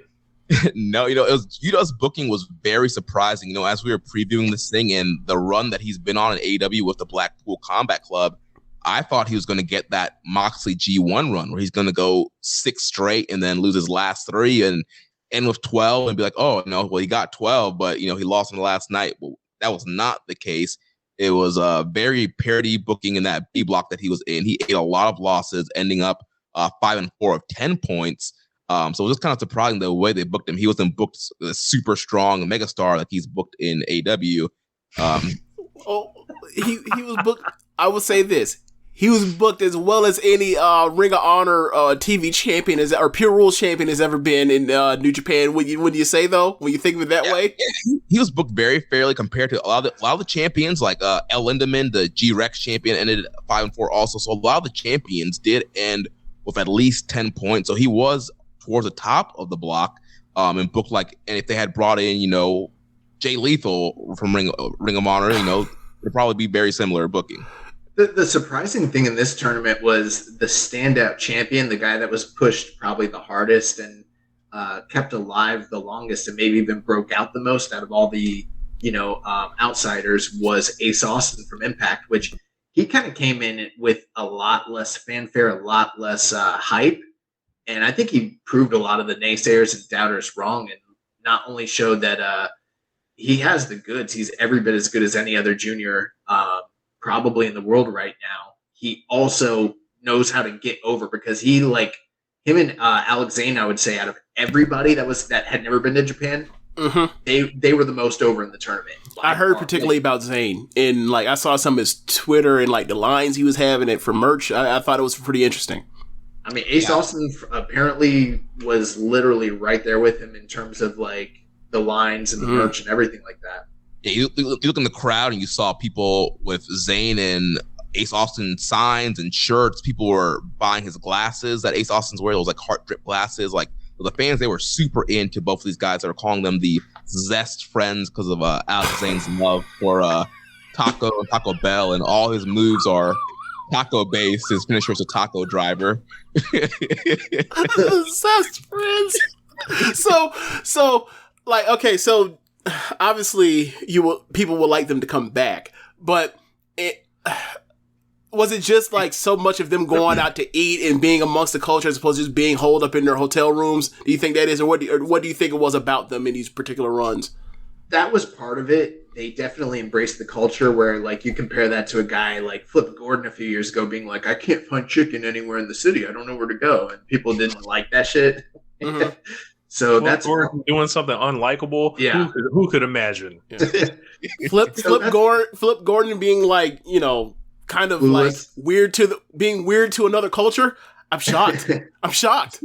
So that's part of it, but then also it's the way they wrestled. It's something that me and Jeremy have talked about on the show where there's a lot of great juniors in Japan right now, but outside of Phantasmo and Doki, there's kind of been a lack of the high flying, exciting, dangerous element. And both of those guys have that in droves and really showcased and highlighted it and took chances and just got over based on the fact of their wrestling style. Plus they have colorful personalities, outlandish characters. They're kind of easy to connect with.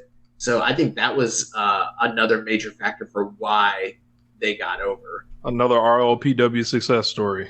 The major story of the tournament, though, or one of them, was how they, even though he wasn't champion, they decided to have El Phantasmo be the main event in almost every single, or if not the majority of the nights. And not only was he booked as the top guy, but he delivered. He was easily the standout guy of the entire tournament in terms of match quality. Is that right, Josh?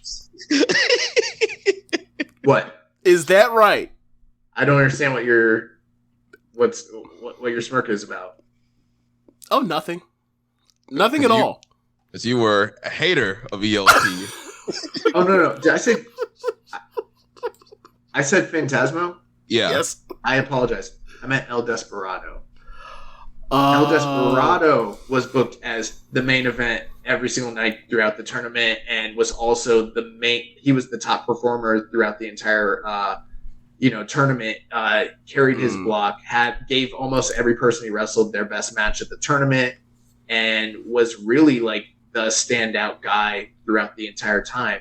And that culminated with him making it to the finals, against Hiromu Takahashi. But easily the top performer of the tournament.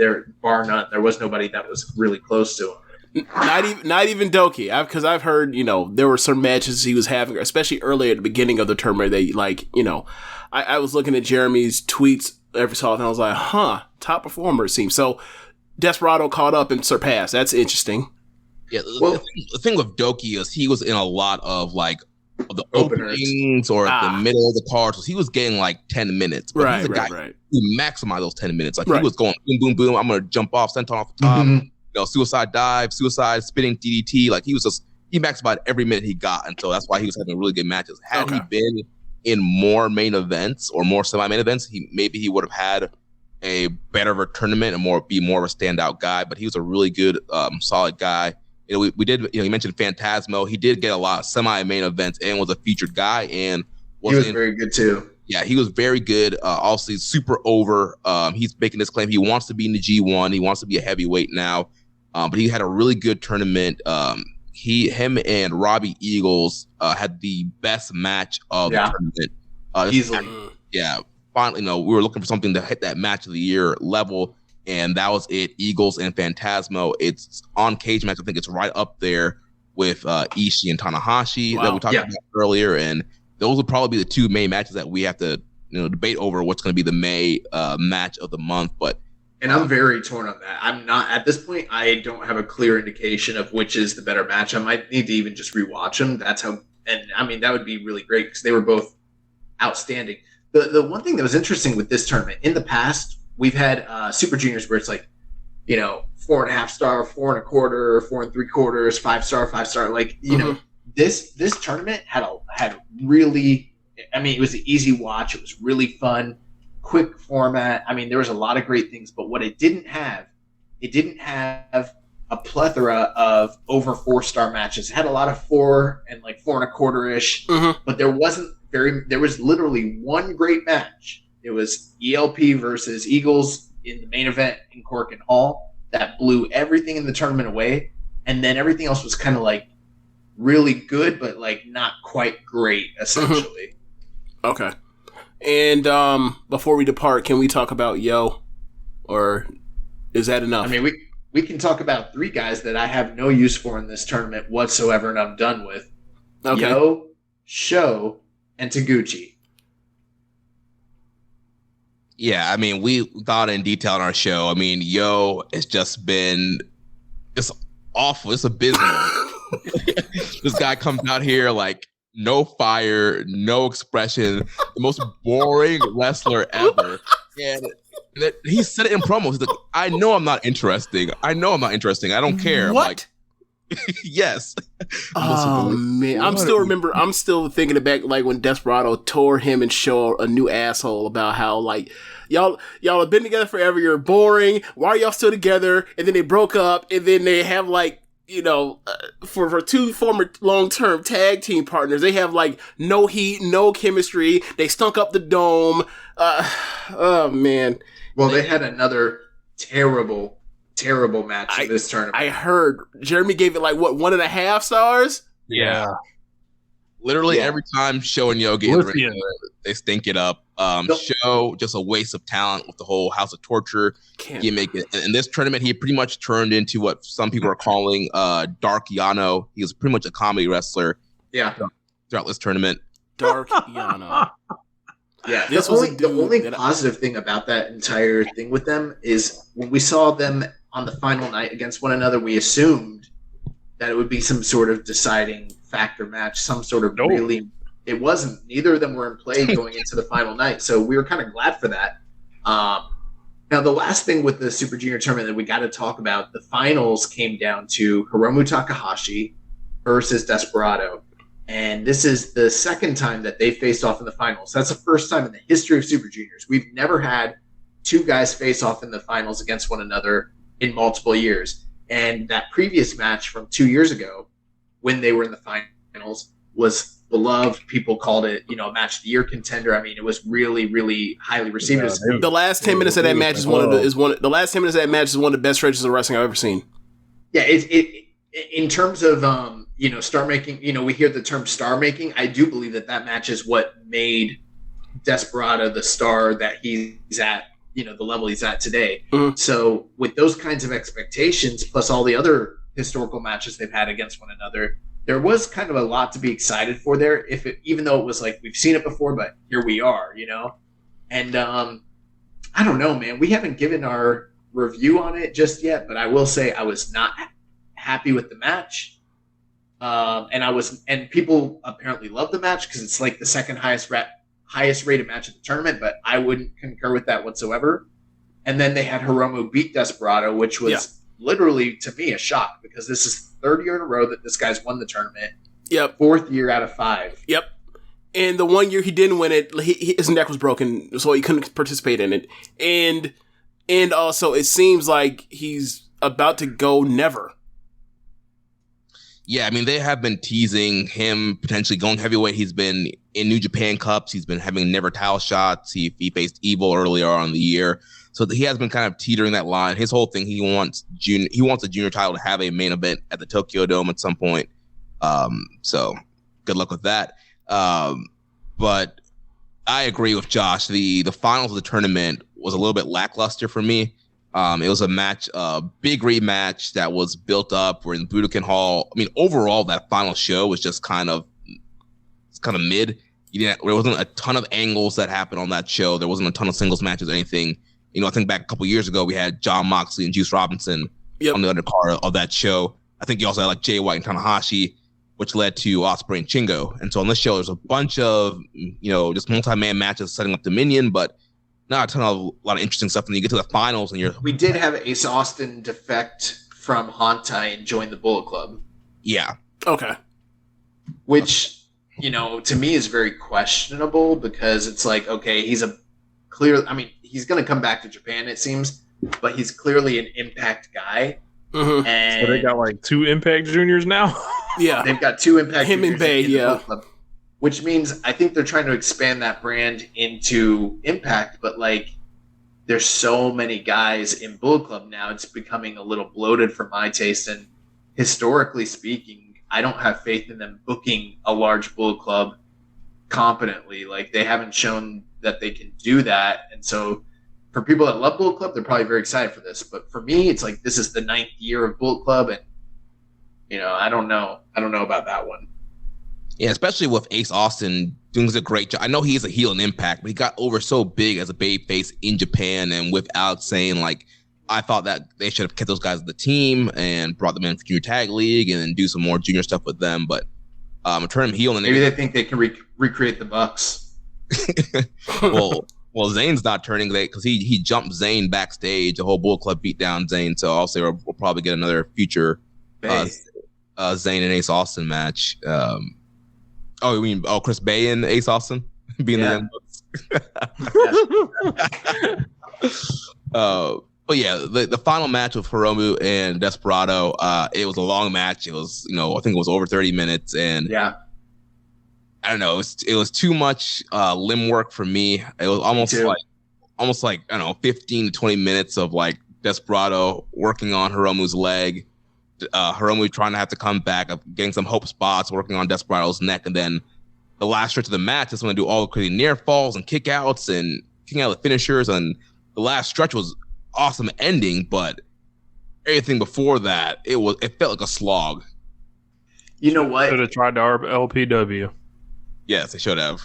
they kicked out of each other's super finishers, and it didn't feel like a match where they should be kicking out of each other's super finishers. That was my other big critique, but I agree. There was too much limb work for me. Well, the point of super finisher is that no one kicks out of it. Yeah, that's it. But like, if there's too much limb work for me, there's too much limb work. That sounds like something I hate. What the fuck is this shit? Yeah, especially after we had such a good tournament. Like Josh mentioned, we had a lot of 3.5, 3 3/4, 4-star matches. Very fun tournament, new faces, exciting matchups, and then you get to this big final that is supposed to be the big rematch, big hyped up thing, and then it just, to me, it kind of fell flat. And like Josh mentioned, Hiromu won again, and it's like Desperado's a guy who they were clearly building in the B block, getting all these main events. He's clearly a guy that they're investing in and want to be another face of the division, so they don't have to just rely on Hiromu. And I felt like this was a chance to kind of capitalize on that, have him get the win back, and win the Super Juniors, and then go on to get the junior title back. But to go back to Hiromu, it just kind of keeps the division exactly where it's at. And I get Hiromu is probably their biggest draw. He's a top star, but at some point, Hiromu's not going to be there. And you got to start building new stars in that division. You got to do some new, interesting stuff with the junior division.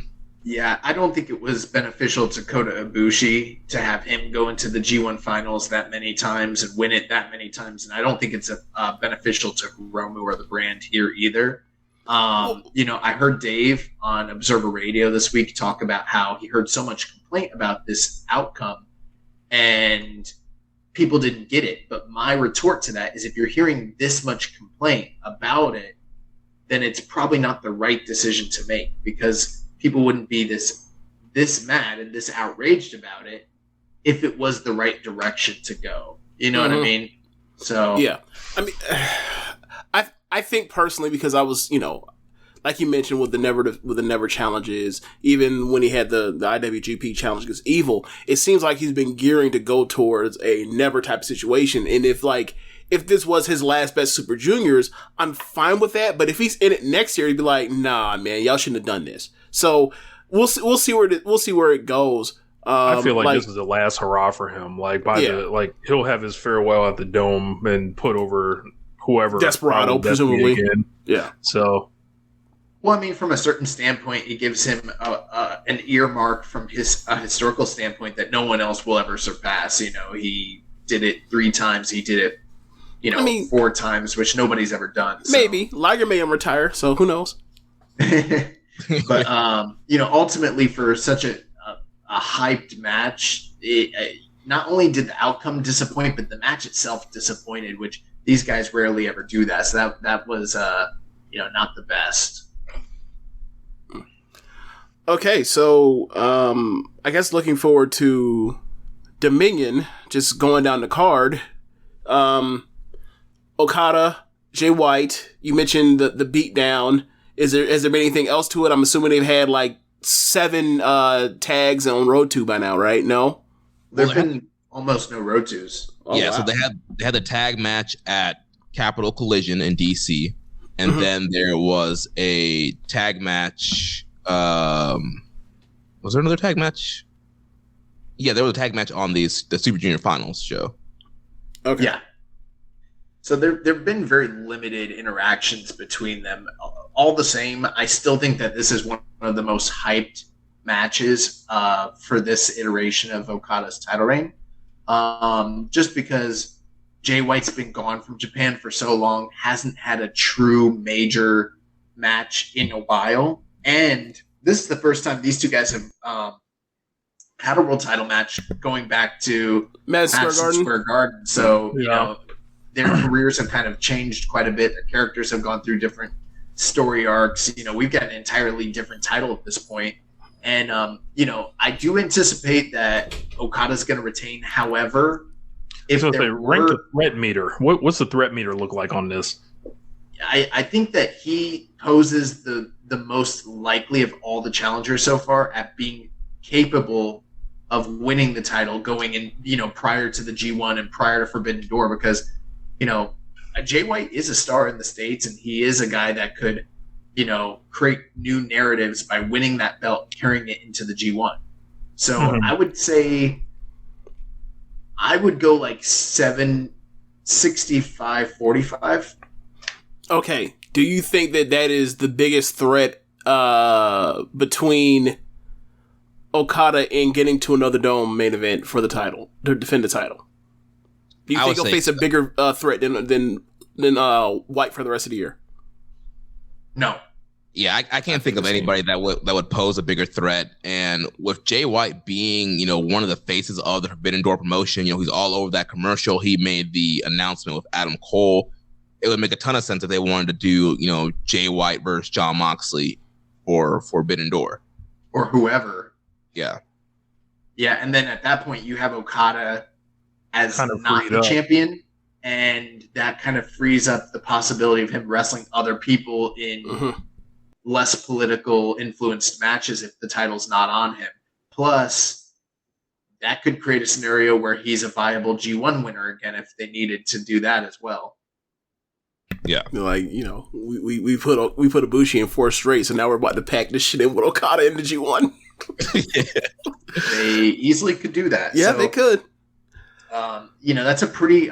Plus, every time these two guys wrestle, the matches are usually phenomenal. So there's that excitement factor as well. Yeah, I wasn't crazy for their Wrestle Kingdom match how many years that was ago, but like their Madison Square Garden match made up for it for me. So, like Jay White's at his best when he's in the spoiler role. Like if he's in a regular match, his matches are not nearly as good as they are when he's like, oh my God, this dude can ruin everything. So that's definitely a great place to put him. Triple threat match for the United States title. Sonata, back, Juice, and Will Ospreay. Now, there's some issues with this matchup. So the red belt has been cursed for a long time now. This is One Nation Radio. There's only one red belt, brother. All right. Excuse me. Tell by Shuri. The United States IWGP title has been cursed. So Juice Robinson had appendicitis this weekend. He got pulled from the junior finals. And then Will Ospreay, he's been dealing with a kidney infection. So, it sounds like at least Ospreay will be able to go. I don't know about Juice. Because if he had surgery, I don't think he's going to make it for this matchup. So it might end up being vacated and just be straight up Sonata and Ospreay, or they're not going to do an interim title.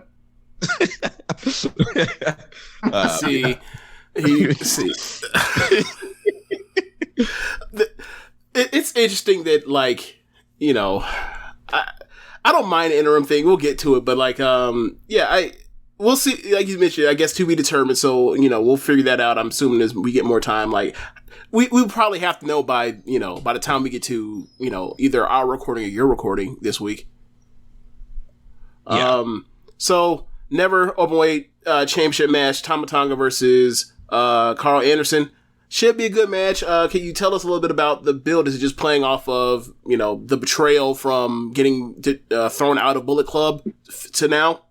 Yeah, so like I mentioned, Tama Tonga, Tangaloa, they've got booted out of Bullet Club, and they've been feuding. Them and Jado have been feuding against Bullet Club, and like Josh mentioned earlier, the crowd has been really into this feud, clapping. I know it's just clapping, but you can tell by the clapping, look at their faces, they're really emotionally invested in God and Jado, and them teaming up with Tanahashi to fight off against Bullet Club. So there's been a lot of build-up with that, and then you had Anderson and Gallows attacking Tama Tonga after the matchup. And so obviously, Carl Anderson handed over the gun stun to Tama Tonga. He handed over the Magic Killer to him and Tangaloa.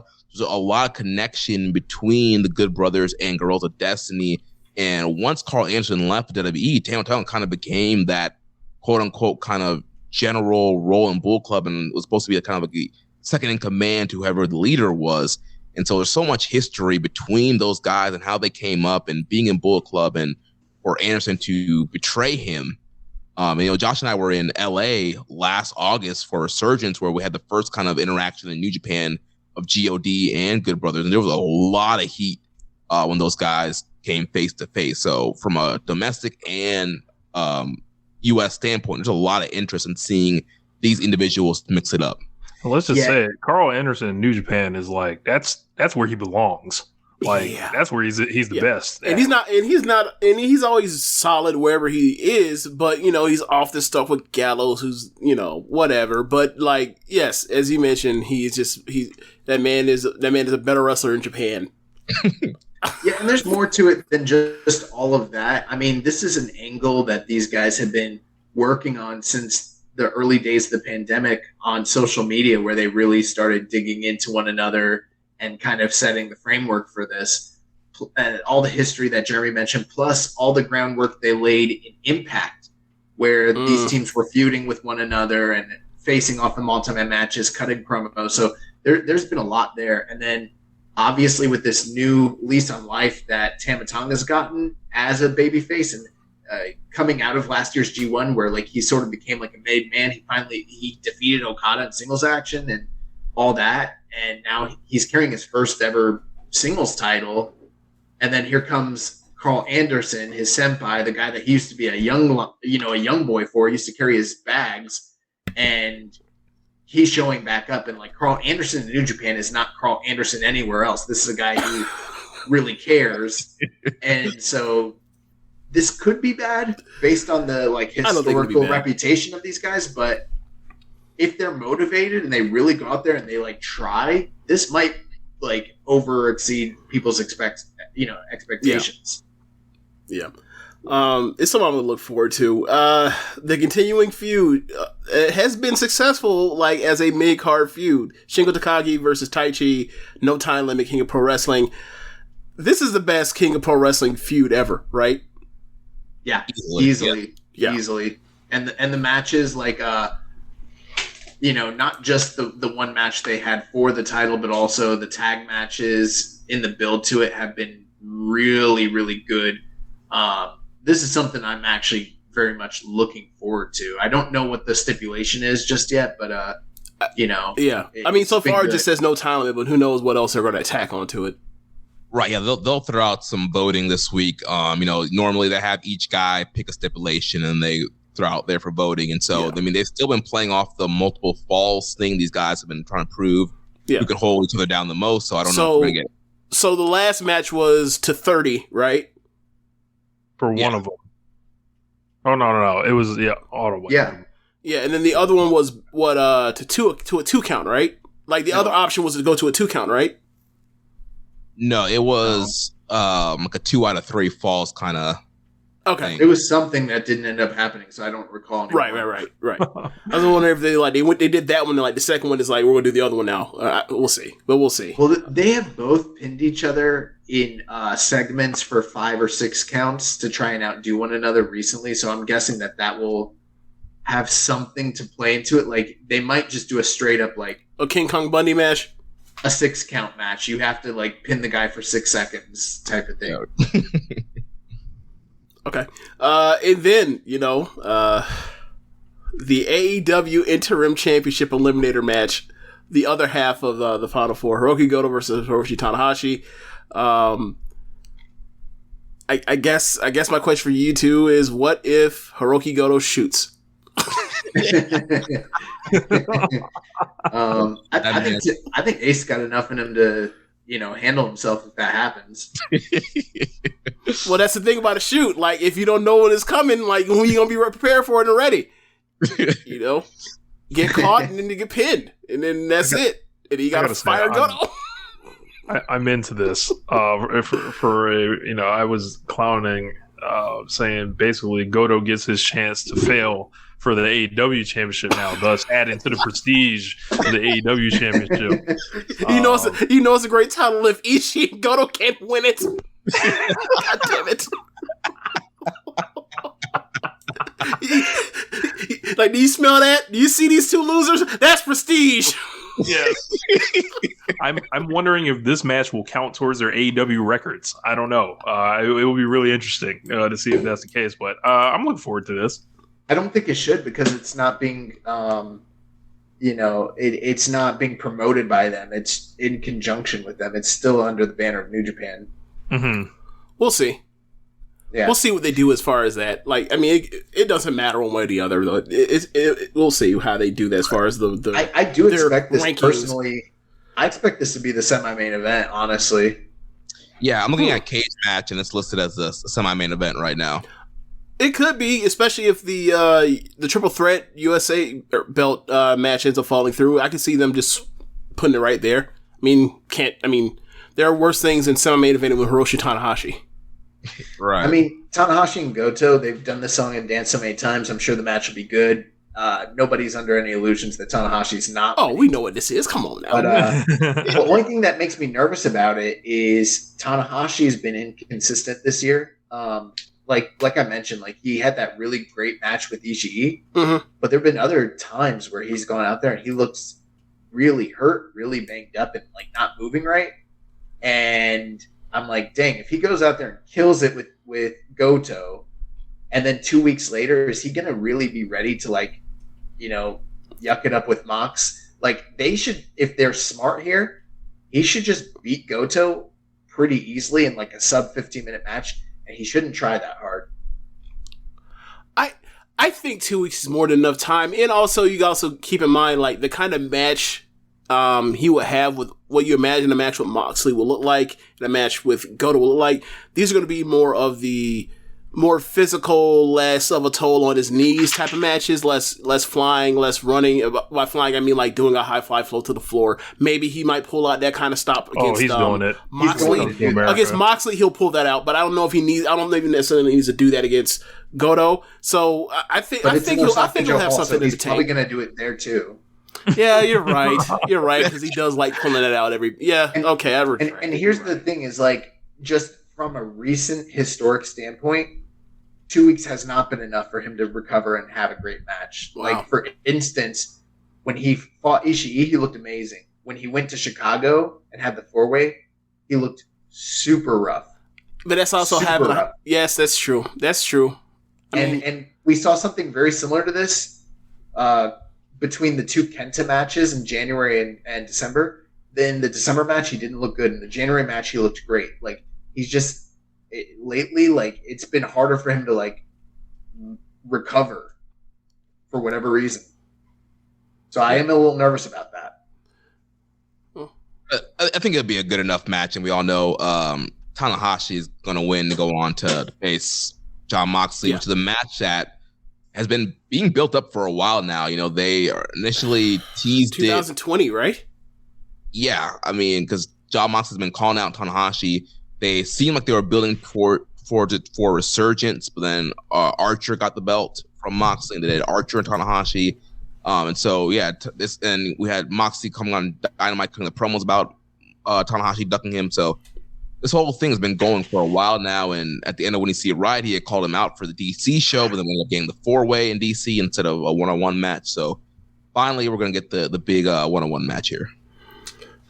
Yep, and tag title matches, Owens and Fale versus Okan and Cobb. Do we smell a title change here? I don't know. I don't even know that it matters, really. I think so, since we had Cobb and Okan make the run-in on Dynamite a couple of weeks ago in the ROH title match. I think Okan and Okan with the belts back, and then we'll see some kind of belt title match or champ versus champ against FTR. Yeah, because I got to say, Bad Luck Fale and Chase Owens on Forbidden Door does not sound like any kind of match I want to watch. Well, the other thing too with that is I don't know how many of these titles and champions will realistically even be coming over. You know what I mean? I would say flip it up just to give them more options to match me. Yeah. Nah, man, you make it too hard. Keep an eye out, in both promotions, really. A lot of title changes happening to create booking protection for people. Yeah. Mm-hmm. The Never match. The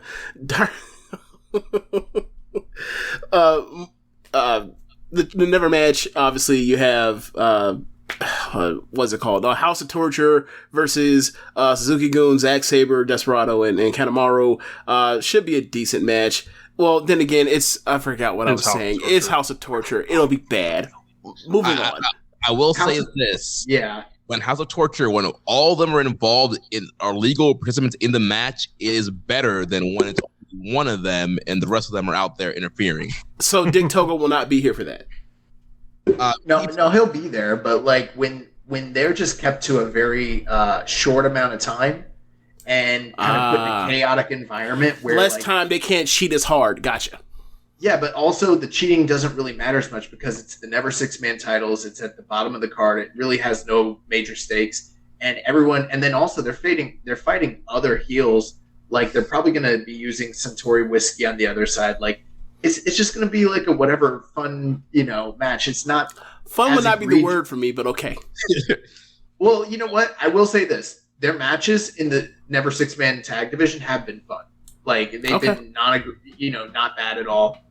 It's not like when, it's Show or Evil at the top of a division and it's soul crushing. It's not like that. Okay.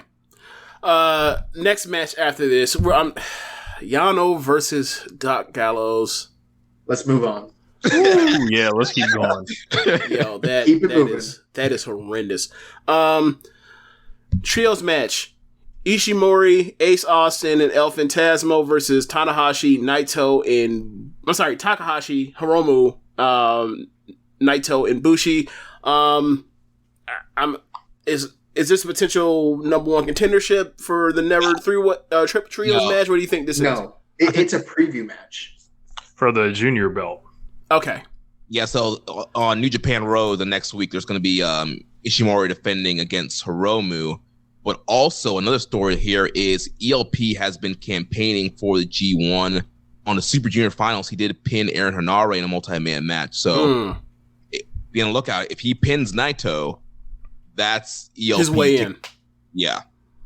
The other thing too, and then he'll be in the same block as Naito, and Naito will promptly get that win back. Yeah. Yes. Okay. Plus, it'll be the debut of Ace Austin as a member of Bullet Club proper. So there's that, and then. Naito was out with an injury and has just recently returned kind of quietly. And, people had questions about whether he was going to be able to make the Forbidden Door or not. I think it's pretty obvious now that he's competing again that is it's a possibility. So, I was thinking it wasn't, but it seems to be the case now. And the last match, Tenzan, Wato, and Taguchi versus Nare, Akira, and TJP. I heard some good things about Akira, at least at the start. How did his tournament go overall?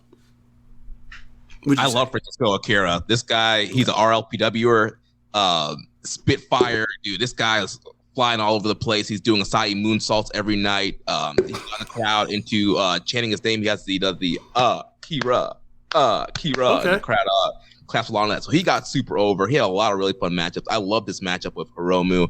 And so I think he's going to be a great fit for the junior division. And seems like him and TJP are going to be a team. They're going to be challenging for Wato and Taguchi's junior tag titles. The other Corkin show following Dominion. So yeah, he's a great addition to the division. Yeah, and there's kind of a parallel there between the team of Taguchi and Wato and TJP and Francesco Akira. Both of them kind of have like senior members that are like more seasoned and more experienced when it comes to like competing in New Japan, and then kind of taking these younger, less experienced guys under their wings to kind of guide them. And so you kind of have the good and the bad when it comes to that. TJP is another guy who had an incredible Super Juniors and didn't get enough. I mean, on our show, he definitely got the praise, but we didn't hear a lot of that noise, in the different corners of like social media. But he's a guy that was super impressive, and as good as Francesco Akira's tournament was, I would say TJP's was even better. And I think that that team, United Empire, is a team that kind of needs some big gold wins like that. So I would expect them to kind of unseat 6 or 9 coming up here in the near future for those junior titles. Okay. I guess now we move on to the Forbidden Door talk. Now, Rich, what was your question from earlier in the show? So I want you guys to kind of talk about like the how the reception to the Noah show and kind of like what you're expecting in comparison to Forbidden Door. Well, one thing I want to say before that, I am very disappointed that they're not having the Ishimori versus Hiromu match on this Dominion card. I think that that's kind of breaking with tradition and kind of disappointing. But Rich, you had mentioned that maybe Hiromu winning the title has something to do with the Forbidden Door, him kind of coming in as a recognizable champion as opposed to Desperado. Yeah. So, as far as it goes, comparing the Noah show to AEW, I think the biggest difference is that AEW, when it comes to how they're viewed compared to New Japan, obviously, like in an unbiased opinion, they're the bigger company right now. But they are obviously based in different marketplaces, so they hold leverage in different ways. With that being the case, they're kind of contemporaries of one another. Whereas with Noah and New Japan, they're not necessarily contemporaries. They're competitors in the same market, and New Japan holds all the cards in that situation. And then now, just 6 months later, it's swung even more so that, like Noah has kind of gone down in a lot of ways, and New Japan is sort of on the upswing, with some of the things that are occurring right now. So better attendances, of late, yeah. Yeah, and then, just a lot of the changes that are taking place are all positive signs. So when it comes to the way this show's being handled, I assume that the management, the bookers, they're going to be working hand in hand to make sure that everybody's interests are protected and that, nobody's embarrassed and that everybody's, kind of presented in a positive manner. I wouldn't be surprised if ultimately, however the show shakes out, it's not unlike that Starrcade 95 show where it's 50-50, but maybe AEW being the bigger company and it being them being the hosts, they get that one match edge over New Japan. And then possibly when they go back to Japan and do something similar, I would expect something similar like that to happen on their end. That's what I was suspecting all along. Yeah. And that's not what happened with the Noah show. Like with the New Japan Noah show, New Japan like ate them up. And even though like, Noah got some wins, it was like all very politically like based. They only like had guys like, that either were somewhat connected to or previously connected to New Japan, like get those wins. It was all very, they ate up Noah basically. And they also didn't give anybody. There was only 2 matches at the top that mattered, and the rest of the matches were really disappointing for international fans that were tuning in. Like we didn't get very many dream matches. It was all just multi-man matches, which I don't think we're getting that kind of setup for the upcoming show. I think maybe for like half of the card, but I think there will be, given where we were headed before CM Punk hurt whatever he hurt on him, it seemed like we were headed to. We already had one more way bigger major singles match than we were ever getting out of Night 3 of Wrestle Kingdom. Right. It's a very good sign that we're going to get a AEW title match, and so clearly, what we said, it's going to be Tanahashi and Moxley. So that's a really big match, and the fact that we're going to have technically the interim AEW title on the line, we're going to get some bigger matches. We're probably going to get the winner of Okada, Jay White, defending against somebody. And I'm sure we'll see some of the other AEW and IWGP championships defended on the night too. Yeah, I'm pretty excited for it, man. I think this is a big show in like the history of this country. As far as like, there's not too many like things that you can think of, obviously with, aside from like the early 90s at this point, like I'm talking like, WCW and Starrcade, like in like 1991 and stuff like that, and 95, and that this isn't something WWE really did or anything like that. So it's already done great, ticket business. I'm interested to see what the pay-per-view numbers look like. Same. I think that it has a chance to do pretty well. I think. Do you guys expect anyone from AEW to show up at Dominion anytime? Because like one thing I talked about on One Nation Radio is like wanting the build, or because I know after Dominion we're probably just going to get the hey, here are all the matches or whatever. But I wanted to see people show up in Japan too. I wouldn't be surprised they would be very smart if they did that, because that will create buzz and hype for the show, which is, in my opinion, somewhat missing. I mean, they've created some of it initially, and then it's kind of dwindled as both companies have focused on their own business. Now we're kind of coming down to the wire. They tried to kickstart things last week, and then with Punk getting injured, it kind of threw things haywire. They're desperately in need of promoting this on both sides, much more so, and they haven't really started that yet. So hopefully this week, I don't know who, but maybe some of those guys do show up. I'm assuming, like, let's say hypothetically Okada wins, and then whoever's challenging him walks out, whoever that is. That's probably the key thing to look for here. Yeah, I think it would be cool to see a Chris Jericho appearance. He's had a history of, just popping out of nowhere in New Japan and attacking somebody. So I wouldn't be surprised if we saw, the Painmaker. The Wizard. Yeah, the Wizard, shoot a fireball on somebody. That'd be pretty funny. Because, there was a report which later got kind of retracted. It was about Okada and Hangman Page. Yeah. To me, that would have been a perfect kind of match because Hangman's kind of coming down the mountain a little bit, but that one's canceled. There is going to be like a Battle Royal Wednesday. That person will take on Moxley. So maybe there's a situation where that person's their Battle Royal. Instead, they're the New Japan opponent, something like that. If it was me and I was booking that, I would have somebody, I don't know who specifically, but someone from New Japan that can eat a loss to Moxley, win the Battle Royal, and then lose to Jon Moxley on the same show to add a little bit more credibility and excitement for the upcoming match. So Rocky Romero. I wouldn't say him. No, I would send someone from Japan to do that. Normally I'd say Goto. Goto be maybe Ishii. How many losses do you want this man to eat in a week? You want him to lose to Tanahashi, win the Battle Royal, lose to Moxley. God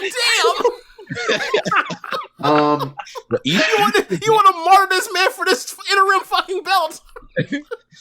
Ishii's not all Dominion, so Ishii could be a good call. I think Ishii could be. Ishii's probably on the show next week. You have him come in as a surprise entrant, win the Royal Rumble or whatever Battle Royal, and then he wrestles Jon Moxley, and we know how good that their history is with one another. Yep. That match could probably rule. That's like, oh man, he went through Ishii. Now he's got Tanahashi in front of him. That would be something pretty cool. But what if Mox doesn't make the 20 count after he gets put through a table from Air Ishii? Well, then we're gonna get Tanahashi versus Ishii too, which I'm looking very much forward to. I can't wait for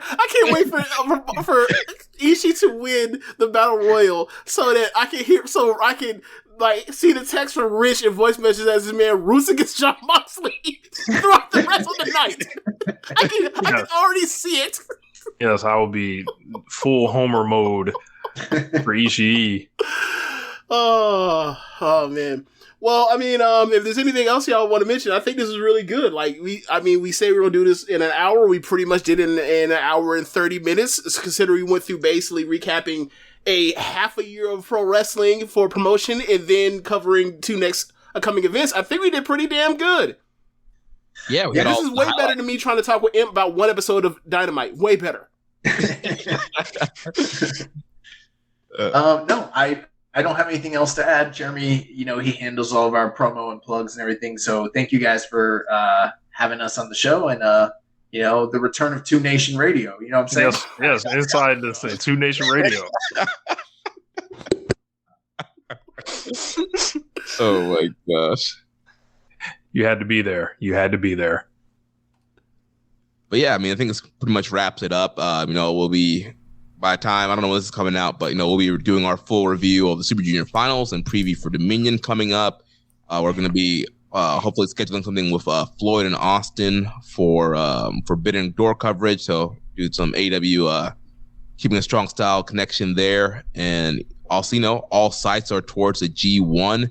I was very optimistic for Super Juniors, getting a lot of foreigners in here. So G1, hopefully we're getting a lot of AEW guys, maybe for Impact.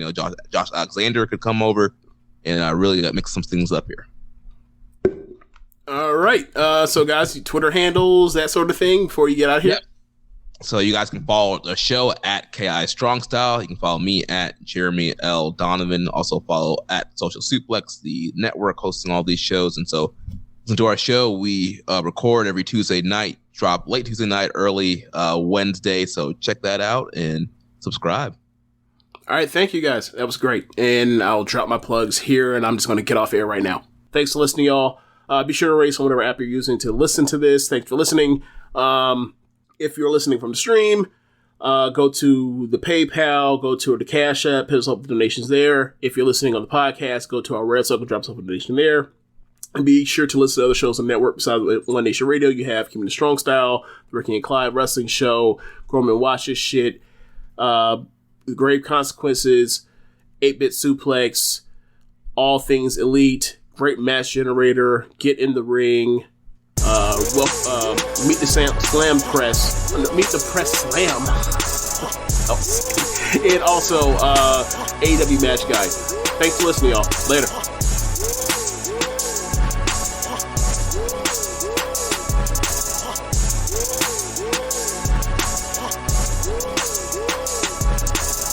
Underdog Fantasy is the fastest growing fantasy app and easiest place to play fantasy sports. Just jump on UnderdogFantasy.com or download the app, draft your team, and that's it.